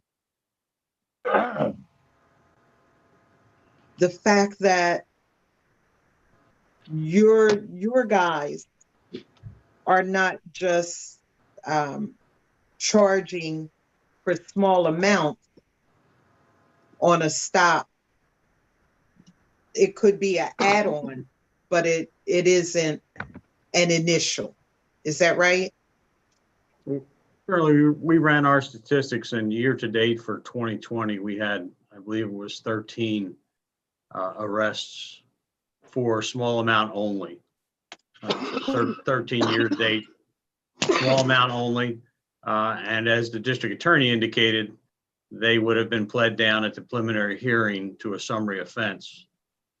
Now, if the subject is arrested for other criminal charges at the same time, you know, such as an outstanding warrant or a DUI arrest where there's a small amount found, you know, those charges may get disposed of over in Westchester at that time.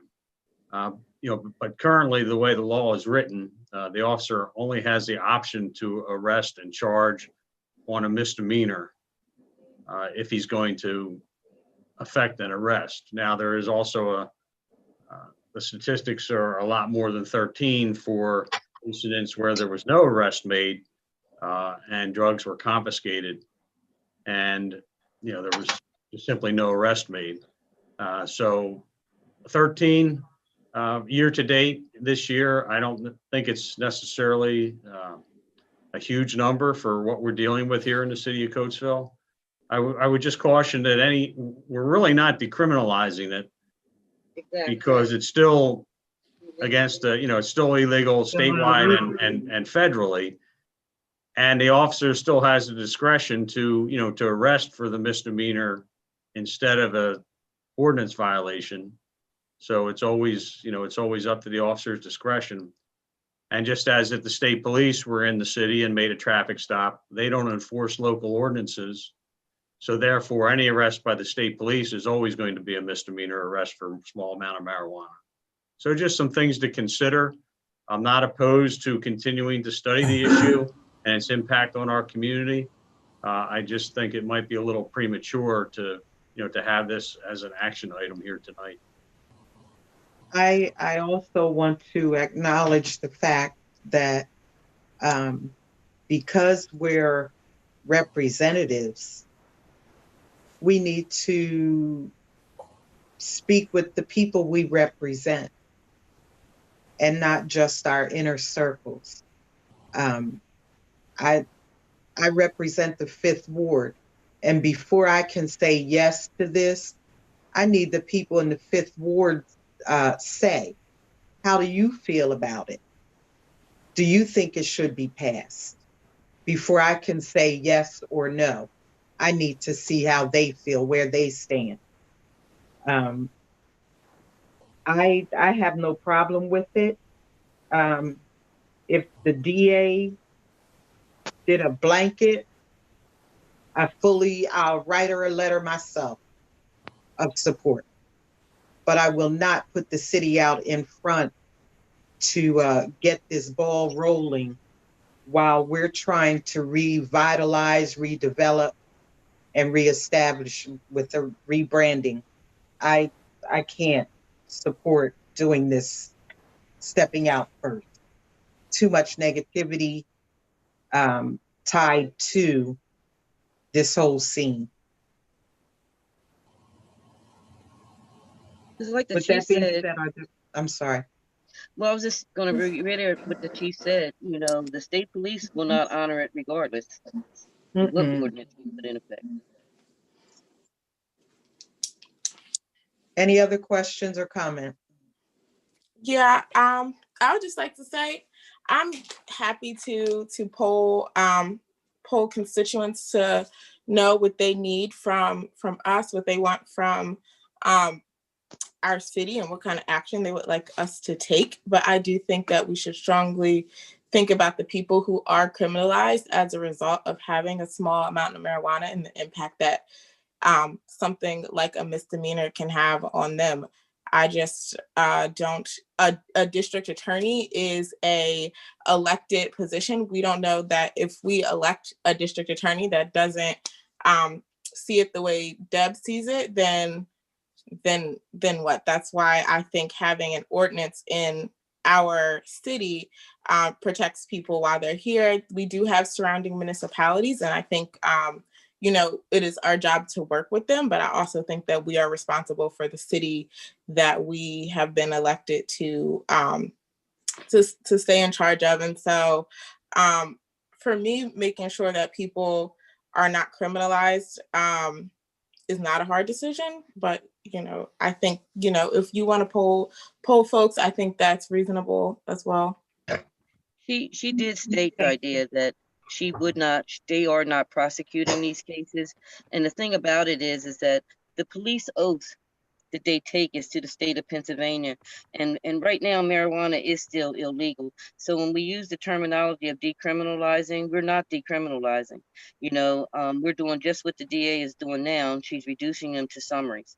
And I just think that we need to talk to the residents to see if that's something that they want, because there are other repercussions to go along with it. That's all. Because I don't like the fact that people receive records and stuff like that too. I think that that's something that we could do away with if we could, by legalizing it in the state of Pennsylvania. Yes, I've been advocating for that as well. I think certainly we should legalize it in the state of Pennsylvania. Okay. With that being said, I will call the question. Mr. Logan, will you poll council, please? Mr. Simpson? No. I'm sorry, Mr. Simpson? No. Thank you. Mr. Folks? No. Mrs. Hunt? No. I'm sorry, I didn't. No. Thank you. Ms. Alamy? Yes. I'm sorry, I didn't hear you. Yes. Thank you. Ms. Graves? Yes. Thank you. Mrs. Green? No. Mrs. Lavender Norris? No. Hopefully we'll be able to revisit this another time. Yeah. Oh, yeah. Yep. When the time Vote with 5-2 no. Okay, that does it for our regular action items. Could I get a motion to close? Make that motion. Make that the second.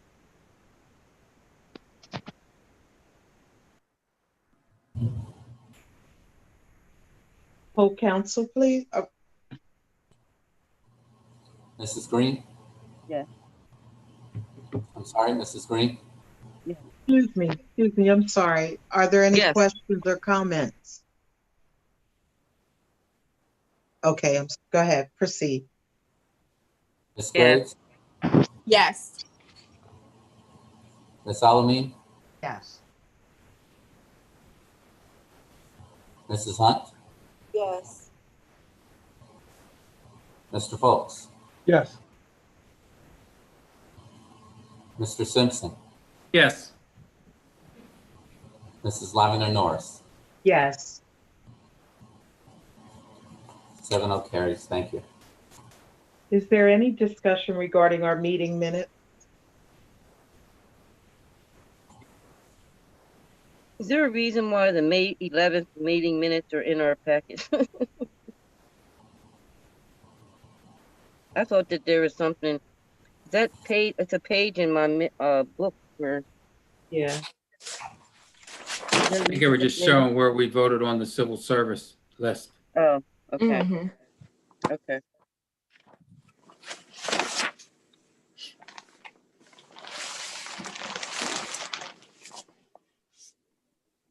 Okay, so then we're on to our report. Mr. Bearway. Madam President, since our last meeting, worked on a number of issues on behalf of the city. We completed a rather substantial right to know request response. We were working with the chief and his folks in the police department. We assisted with responding to some document requests as well.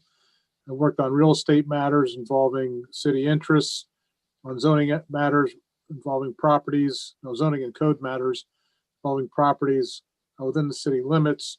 And I worked on transactional matters on behalf of the city with regard to certain debts owed to the city. And that, Madam President, is my report, unless there are any questions. Any questions for Mr. Bearway? Thank you, sir. Mr. Logan? Yes, thank you. Just a few items on the business and community development. We continue working with DEPG to complete the streetscape project on First Avenue to approximately half a block east. As you can see, if you've been out there lately, the south side of the sidewalk has been cleared for construction. They're plowing through it pretty quickly, and they'll be pouring the concrete scheduled for tomorrow. So we hope that this weather continues and they can complete that project over there. The overall completion is scheduled for November 20th, and that'll be a nice little stretch of a new streetscape completion there. Diamond Avenue is 99% done. And the Gateway project itself, a quick update on that. There's been a new phase proposal. Phase 1 will consist of construction of 20,000 square feet. Phase 2 will consist of construction of 14,000 square feet. Right now, the Legends lease team, they have gone out and they have so far leased 8,000 square feet for a financial institution, 2,500 square feet for a physical therapist, and potential sandwich shop will lease another 2,500 square feet. Once the completion of phase 1 is done, construction on phase 2 will begin thereafter. Legends Property is also working on the Arugas project. They are in talks with banks of refinancing it. The project looks promising, and the city continues to support them in their efforts to make this restaurant an asset to the community. In addition to that, across the street, the building is the bank building. They are working on a tenant for that. It's a local restaurant. And we're very excited. We met with the proprietor of that restaurant. We looked at his menu. As I said, Legend Properties is working very diligently to secure that tenant. And once they do, we're going to welcome them with our open arms here in the community. So there's several projects going on, as you all know. 190 West continues to move forward. If you headed up west, you can see the two huge concrete walls that are being erected. Sue Springsteen, who is the president and CEO of InSolution and H2O Connected, she's kind of like the ambassador of Coatesville, one of the first opportunity zone minority-owned businesses here, and she continues to progress with that project. About a week ago, we had a grand opening of the Revival kind of performing arts theater. Great turnout.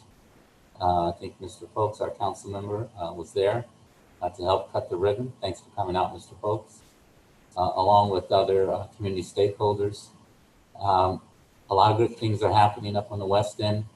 We are also looking to bring in a Keystone innovation zone in that particular part of the community, which will attract, we hope, small IT companies as well as STEM-related companies.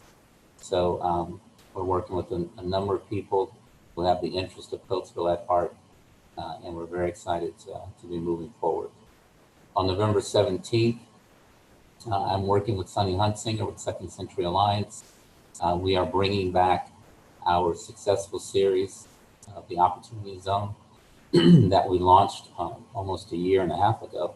Mm-hmm. And we're going to be updating our stakeholders, community residents, as well as potential investors on where we are with the Opportunity Zone and what's yet to come. So we're very excited about that. That will be, of course, a Zoominar, if you will, and hopefully you all will be able to attend as well. The last item I have is on COVID. As you all know, we've had a number of celebrations, from the recent election on both sides. And the thing is that with all these celebrations, the numbers for COVID continue to increase. The county itself has had an uptick in the number of cases. And I know that, you guys hear it all the time because I say it all the time, but we got to get control of this. It's wonderful to see people out distancing and, wearing masks, but we just got to take it to a new level right now. Our numbers are getting way up. City of Coatesville, we are at 297 cases right now. Wow. We are jumping almost 8 to 10 cases per day. So, folks, just be aware, if you're seeing your friends or neighbors or strangers, wear a mask, keep your distance, stay inside if you have to, shop early in the morning if you have to, do whatever you can to minimize your risk. And as I said before, a 15-cent mask can save your life. Testing sites are here in Coatesville. On Thursday, it's still held at Lutheran Good Shepherd. That's 107 South 17th Avenue between the hours of 10 and 3 p.m. That concludes my report, and I'd like to turn it over to our police chief. Thank you, Mr. Logan. Council, as we decided in our last meeting, I would include going forward our backup for statistics and force activities of the police department in the packet. You should see that for this month. Just to highlight a few things. Last month, October, was a Domestic Violence Awareness Month. And as always, we partner with the Domestic Violence Center of Chester County for our Purple Ribbon campaign here in the city, as well as highlighting different events throughout the month of October on our social media site. So that was a success once again, partnering with the DV CCC. Also, on October 22nd, we had our de-escalation, implicit bias, and advanced leadership ethics training for our supervisors here in the police department. That was held down at the training center. It was taught by Dr. Greg Warren, who's a retired captain for the Delaware State Police, who I've known for a number of years and worked with him throughout my career in the state police. Very well received. It was so popular that they had to schedule a second session. We did have 2 members of the department that couldn't attend because they had other commitments for other training. So they will be going to the second session, which is later on this month in November. So at that point, all of our supervisory personnel in the department will have undergone the training, which is a plus for us. And they'll be able to push these concepts down to the officers that they directly supervise. So we're excited about that. Also on October 24th, we had our DEA take back. We turned in combination from the surrounding municipalities that participate. We are sort of the hub for when we submit the drugs to be disposed of through DEA. Participating surrounding municipalities are Cowan, Valley, West Brandywine, South Coatesville, East Fallowfield, and West Cowan Township PD. We turned in just under 1,000 pounds of discarded medications. Wow. So that's a lot when you think about what an individual pill, how much it weighs, and you think about how much it would take to get to 1,000 pounds. You know, that's a lot of medication that's not sitting in somebody's medicine cabinet, you know, waiting to be perhaps, you know, stolen or taken by a family member and either ending up on the street or ending up, you know, being ingested by that family member. So important program that we partner with, and excited that we were able to do that in the month of October with the DEA. Also, we had continued participation in DA Ryan's task force on race relations. We continue to partner with the district attorney's office and the surrounding police departments in that initiative. We did have 1 Narcan save in October, bringing our total to 23 year to date. And once again, that's Narcan saves by the police department. Doesn't include numbers for the ambulances. We installed 9 car seats, provided 9 car seats for residents who are in need of a car seat. And then also with that car seat being provided, we provide professional installation by one of our car seat installation officers who are certified to make sure that the people that we give these car seats to know how to properly install them and utilize them to keep our kids safe. Also, we had our statistics for October, 1,247 incidents that were tracked through the 911 center, Chester County Police Radio. We also, on our station log, handled 2,126 calls for service here on station. And one last thing, we did successfully complete our transition for our records management system over to Cody. We are excited about that. It's going to present us with a great opportunity to generate some good statistics out of our incidents that we handle here in the city. We believe it's going to be more user-friendly for the officers and just an overall all-around better system. I would like to compliment Sergeant Smith and Corporal Boyle. They were sort of our project managers on this effort. And it was indeed quite a project to migrate all the existing data that's in our current records management system for about the last 20 years. So if you think about all the incidents the police department handles, all that data had to be converted and then loaded into the new records management system. So I would just like special recognition go out to the sergeant for being the project managers and seeing that through. So that's my report for October, unless there's any questions from council. Thank you.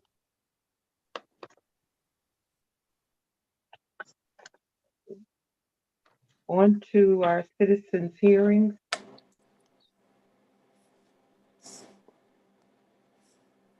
Do we have And Miss Lauren Shannon Bailey. Okay. Good evening. Can you hear me? Yes, evening. good evening. Okay, thank you. I just would like to announce this coming Friday evening at 5 p.m. Rep. Brian Cutler, the Pennsylvania Speaker of the House, who is also a personal friend of mine. He and I will be doing a Facebook Live presentation updating the public on the Juvenile Justice Task Force that was appointed by the governor late last year. The task force has been busy. They've done a lot, but there's a lot to be done. We're hoping to be able to provide these events on a regular basis so that we can engage the community and get feedback on the importance of juvenile justice reform and restorative justice. We do have increasing numbers of brown and Black students continuing in our area. And of course, we're concerned about all kids, all youth, being stuck in the school to prison pipeline. So hopefully you all can join us. Again, it's this coming Friday, the 13th at 5 p.m. It's going to be about an hour. Thank you very much. Thank you for your support of our. Can you send out a link, Lori? If I can, I will. Y'all know I'm not a techie. I think the way it's going to work is you should be able to just, if you're on Facebook, you should be able maybe just to put Pennsylvania Task Force in a search and it should come up. But I'll definitely. Oh, it's a live. Yes. It's a live, not a Zoom. Okay. Correct. Yes. Yeah. Okay. But I'll follow up with you all if that changes. But as far as I know, it is Facebook Live, because we didn't really want to have to worry about getting people's email addresses and sending it out that way. We just wanted people to just connect if they're on Facebook. Okay. And Ms. Shannon Bailey, will you be sharing it on your page? Because I think finding your page is much easier for us. Yes. To just, reshare it. Yes, I certainly will, Nadia, Councilwoman Nadia. Thank you very much for that. Yes, thank you so much, Ms. Lori Shannon Bailey. Mm-hmm. Y'all have a good night. Thanks again. Thank you. Have a blessed evening. Are there any others, Ruth Ann? No, that's all. Thank you. I need a motion to close. Make that motion. I don't know who made the motion. Don't matter. I'll second. Who? I made a motion. Okay. Donald be mumbling over there. Yeah. He said he woke up, right? Full council, please.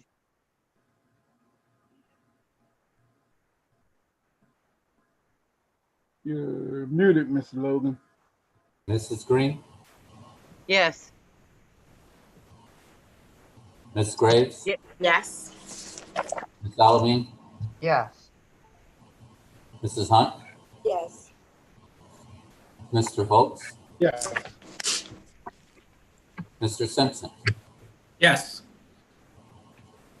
and Ms. Lavender Norris. Yes.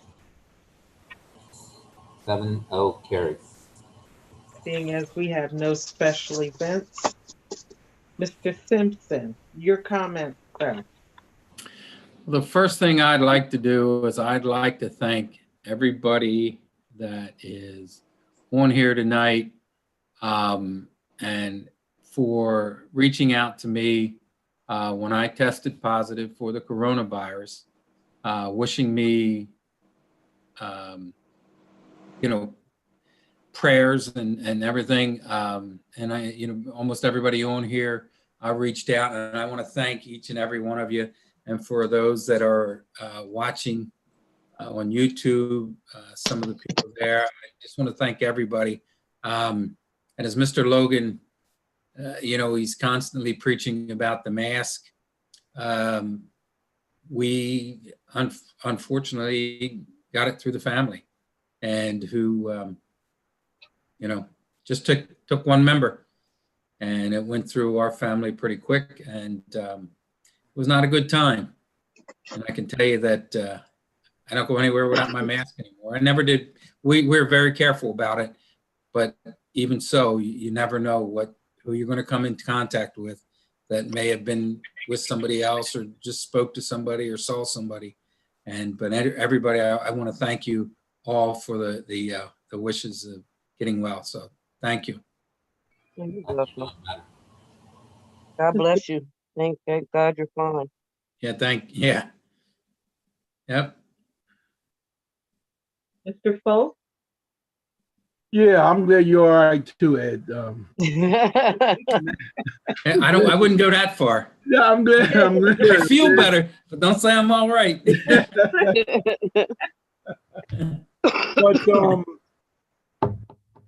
it's a wonderful time to be here in Coatesville. Lots happening, like Mr. Logan said. I just want to thank our state rep. He didn't have to do this, but he is committed to our city and he's committed to our people. So I give a big shout out on his win, and I hope he just keeps on doing what he's doing. Yeah. Wear your mask. People are dying. Literally, they're dying. And this takes a mask. That's it. Please wear a mask. Have a good night. Councilwoman Hunt? Good evening. I want to thank everyone for spending the evening with us. And to Ed, I'm so glad to see that you're on the road to recovery. And I pray for you and your family that you get the strength back that you need. Thank you. This is a touchy time in our lives. We're on unprecedented territory.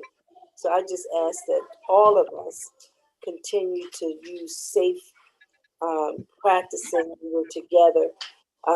When you're with your family, you're exactly right, Mr. Simpson. Your family go out, they go somewhere, you don't know who they're in contact with. So we have to be safe. I know the holiday seasons are coming and we like to have our mass gatherings and all of that, but I've already served notice to my family. We're not doing it. We're not doing it this year. So I just encourage you to use wisdom as we try to navigate through this thing called the coronavirus. I want to thank all of our staff for the excellent job that you're doing, for the great reports that you're sharing with us. And to all of my colleagues, it's always a pleasure just to work with all of you. I just want to give one shout out to my women's organization, Women Destined for Change. Throughout the summer, well, spring and summer, we had our hot meal giveaway, and then we did our clothing drive the third weekend of each month from April till October. And this month, for November, we will be giving away turkeys. I'm so grateful to be able to say that we have been co-sponsored by MCDC and Mr. Fonz Newson. He's been doing an excellent job in recruiting organizations and companies and individuals to donate. My goal was to at least have 200 turkeys that we could give away to families. And I believe we have exceeded that number. You're going to have more. That's right. We'll have more, yes. So if you know of anyone, and I'm talking to everyone that's on the line, everyone that's on YouTube, if you know of anyone, or if you yourself need a turkey for Thanksgiving, please come by my office on Thursday, November the 19th. We requested that all the turkeys be no less than 15 pounds.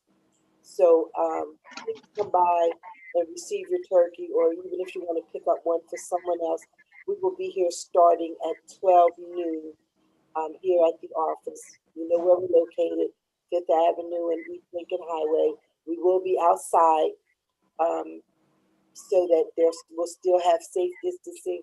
Please wear your mask and gloves if you need, but please stop by and get a turkey and spread the word. Again, I just want to thank everyone for all that you're doing for our city and for our community. Have a good night. Thank you. Councilwoman Graves?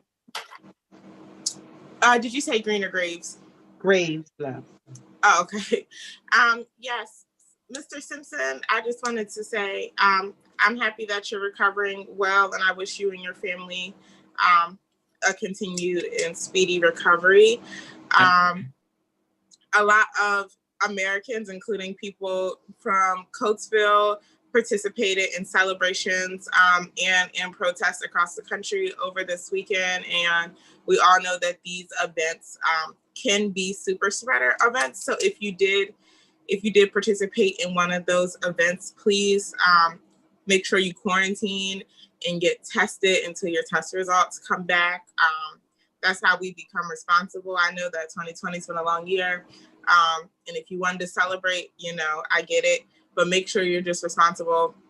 Make sure you're quarantining and getting tested as soon as possible. So if you are positive for COVID-19, you're not spreading it to anybody else, and especially folks who are more vulnerable than yourself.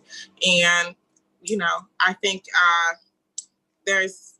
I think everything has already been said. Continue to wear your mask. We are going to be in a second wave. From what we know about last year, is the colder months bring worse numbers. So, and make sure you take care of that. And also make sure you get a flu shot, because we don't want to get ourselves all worked up and confused about something that has similar symptoms to COVID-19. So you can just go ahead and get a flu shot, so you don't have to think about that. That's good too. So yeah, thank you all for watching. Thank you for being here, and you have a blessed evening and good night.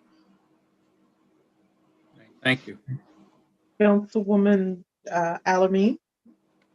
First of all, I'd like to say, Ed, I'm happy that you're starting to feel better. I know that things can linger for a very long time with COVID. I saw it with my brother-in-law. So I will continue to keep you and your family in prayer that you don't have any residual effects from it that, hinder you down the road. You're looking well and you're sounding good. So, and I hope the rest. Thank you very much. You're welcome. And I hope the rest of your family is doing better and feeling better, all those that had it. I'd like to thank everybody that has attended this meeting tonight. I want to very quickly address a matter that I have received several phone calls about from residents, and it might not be the most pleasant matter, but I really do think it needs to be addressed. I have had several phone calls after a few of the meetings that we've had. And I would just like to say, everybody knows that council is a body, as a whole, but there are 7 of us. And we do not always agree on all matters. Sometimes we vote unanimously and sometimes we don't, and that's okay. But I really do think that we need to respect each other. And if we have an issue with each other, we're all entitled to our rights and freedom of speech and the First Amendment. But I think when it comes to our closing comments, I think we should be mindful and respectful of our colleagues and not try to disrespect or berate any one of the other council members, any of our staff members. I don't think that serves a purpose. I don't think it's good for the public, our residents to see it. I don't think it's good for investors that are interested in coming to Coatesville to see it. We all have each other's phone numbers. We are all adults. I think we should be able to pick the phone up and call each other and work things out like that, or discuss matters in executive session. I don't always agree with everybody. I don't always agree with the city manager. If I don't, I call the individual and discuss it with them. I think we have a good team overall. I just do think sometimes we need to be a little bit more respectful of one another. And I'd also like to share something with the residents. So since we have had our new city manager, Mr. Logan, I would like everybody to know how hard he works. Since he has accepted his new position, he has worked 7 days a week, tirelessly. Sometimes he's in the office till 8, 9, 10 o'clock at night. He's there every Saturday. He's there every Sunday. It's not an 8 to 4 for him. It is not just a job and a paycheck. It is a passion for him. And there too, I don't always agree with him, but when I don't, I call and discuss it with him. Mr. Logan, I would like to thank you so much for all of your efforts and all of your hard work in trying to move Coatesville forward. To our city solicitor, Mr. Verway, I would like to thank you. You work with all 7 of us, and as I said, we don't always agree. One might want this and one might want that, but you always make sure that we have the knowledge that we need to adhere to our charter and the Sunshine Law, which are both very important because those become legal matters. So thank you so much for always giving us the best legal advice so that we can represent the residents that put us in these seats, and there's over 13,000 of them. They may not have all voted for us, but collectively they put us in the seats that we're in, and we have a very big responsibility on our shoulders. So thank you so much for all of the work that you do. I'd like to thank all of our staff, the department heads and the individuals under them for all the hard work that they do. And me personally, I think Coatesville is moving in the right direction. We have a lot of positive things. For the first time, and I can't say how many years, but it's not 1, 2, 3, or 4. In several years, we will be presenting a budget to our residents that will be a true balanced budget. Not balanced because we are withdrawing money from the trust fund / rainy day fund. I think that in itself is a great accomplishment. It will also come without a tax increase. Mr. Logan is working on a 5-year plan, which has not been done in several years. And that plan prayerfully will keep us moving in the right direction. We have new businesses here that when they're done with their remodels and, you know, fixing their buildings up, will open up. So I just look forward. And last but not least, all of my colleagues, I'd like to thank all of you for all your hard work. I just look forward to continuing to work to make Coatesville a better place overall, a better place to live, a place where people want to come and live, for the businesses that are here and will be opening, for the future investors, for the jobs that will become available, a better place to work. And I do want everybody to please be mindful of COVID because our numbers are rising, as Mr. Logan said. Pennsylvania as a whole is having higher numbers now than we did at the beginning of the pandemic. We went up 7 cases today. We went up 7 cases Friday. And as Mr. Simpson said, that has had firsthand experience, you know, sometimes we think, oh, that's a family member. It's okay. You know, we can have a family function. But if they don't live in your household, you still have to wear a mask. You still have to be very careful. You have to social distance. You have to wash your hands. And Thanksgiving's coming. So there's a lot of people that do have family gatherings. Please just be careful because we have to do the best that we can to keep ourselves safe and each other safe. So I just want to thank everybody for coming. And I hope you have a good night and a great week. Thank you, Councilwoman Holly. I appreciate that. You're welcome. You deserve it. You work very hard. Do you have a bed in your office yet? That's all you do is work. I'm working on it. I thought so. Councilwoman Green. Hey, I just want to first, before I give my comments, just give a COG update. I joined the animal task force. The surrounding municipalities are looking for a way to curb the cost of stray animals, cats and dogs. We all know what the cost is with the SPCA. A couple of them use some agencies that just pick up the animals and spay them and then put them back out. To me, that doesn't really help the situation. So I think we have our first scheduled meeting on Thursday. So I did join to represent the city on that. Thank you, Mr. Logan, for getting our dues paid for the COG. And we do need to turn in an equipment list, a sharing list for equipment that we are willing to share. Every municipality has a list of equipment in the event that we would need to borrow something or they would need to borrow. So we would need to specify which equipment we would be willing to share. Some of the municipalities, I know Callan Township, in their sharing, they will share the employee. They're not willing to just share the equipment. They want their own employee to operate that equipment if we were to need it.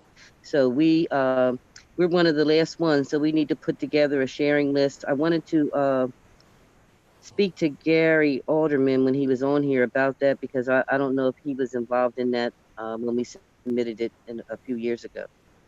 So we just need to get on top of that and put together a list that we are willing to share. I just want to thank everyone for coming out to our council meeting tonight. Sorry for the delay. We had some technical difficulties, but we'll get this Zoom thing down packed sooner or later. But I so appreciate the audience and so appreciate the residents that take the time out because the city is moving forward. I know in the last couple meetings, there's not that many projects have been discussed, but if you're still on and you hear the manager's report, he kind of gives an overview. We're really moving. We have a lot of great things going on and a lot of just a lot of excitement. You know, I just want to continually thank Sue Springsteen at 190. Their project is just coming along beautifully. Every time I ride past there, I get excited for her and for the city. You know, everyone tonight has thanked, you know, the staff. And I tell you, we're really blessed to have what we have. You know, we operate on bare bones at City Hall. So a lot of times everyone is doing multitasking, doing more than one job. And Mr. Logan, we know you're Jamaican. You probably have 7 or 8 jobs that you're doing. And we so appreciate everything. And I appreciate Mr. Verway, who's been such an outstanding solicitor to us, keeping us on the straight and narrow for many times and many issues that we were just not aware of. And he has truly educated us. I'm hopeful that he will do a election 101 class for council members. There's a few members who have not had that class. And I think it's very beneficial that we all go through election 101 and election 102. It just gives us an idea as a elected official what our expectations should be and, you know, where we lie and what our roles are in local government. The chief, I thank you for taking the time to put together your report. You know, when I look at the numbers and stuff, you know, I'm not saying that there's not room for improvement in some things, but I do appreciate the leadership that you give to our department. I appreciate the leadership that Mr. Troutman gives to our finance department. He makes it easy to do the budget. Yeah, really. And, you know, he really lays it out there and makes it really self-explanatory. So I think that we as a city, and I'm speaking to the residents, we as a city are truly blessed because like I said, we operate on bare bones, you know, and we're getting the most bang for our buck with the people that we have. And I'm just truly grateful for that. And I just thank everyone again for coming out and sharing. I hope that we can do this survey as soon as possible, that we can talk to our residents, whether it's a paper survey or us setting up some type of phone bank survey, whatever it takes, because we represent you. I represent the members of the 4th Ward. And again, like Council President Norris says, my decisions have to be based on what the residents say. So I thank you all and I look forward to speaking to you all. And thank you again. Good night. So I agree and concur with everything my colleagues said. I just pray that everybody have a blessed night, stay safe, and I want to congratulate our state representative on his re-election. Yeah. I am so proud of him. I can call him my pastor. I can call him my state representative. I can call him my friend. I can call him my brother. 4 titles for that young man. And he is awesome in every one of those categories. So again, congratulations. I bid you Godspeed, all of you. Please have a blessed night and be safe. Thank you. And can I get a motion to close? I'll make that motion. I'll second. Questions or comments about that? I just want to thank everybody. Thank you, and I'm glad you're fine too. Yes. I was happy when you responded to me. Poll I said he council, good. Listen at Mr. Folk. He's sleepy. He's tired. poll council. I'm sorry, Council President. Councilwoman Green, Who's second? Who's Yeah. second? Councilwoman Alameen. Thank you. Yes. Oh, look, Now, I'm answering poll like you're council, polling. please. Linda. I Yes, thought they sir. was Poll polling me. Poll council, please. Mr. Simpson. Did he leave already? Mr. Simpson, yes. Thank She left. Mr. Foltz, Yes. Mrs. Hunt, Yes. Miss Alameen, Yes. Miss Graves, Yes. Mrs. Green. Yes. Thank you for the building blocks. Mrs. Lebanon North. Yes. I'm sorry. Listen, I'm getting ready for a big visit tomorrow. I had work to do while I was on my meet. I'm sorry. Thank you. Can we close? Hey, Mr. everybody have a Logan. blessed night. You Thank too. all. Take Have care, a good Mr. everybody. Logan. Good night. Night, everyone. Mr. Logan, Yes. I needed to share something with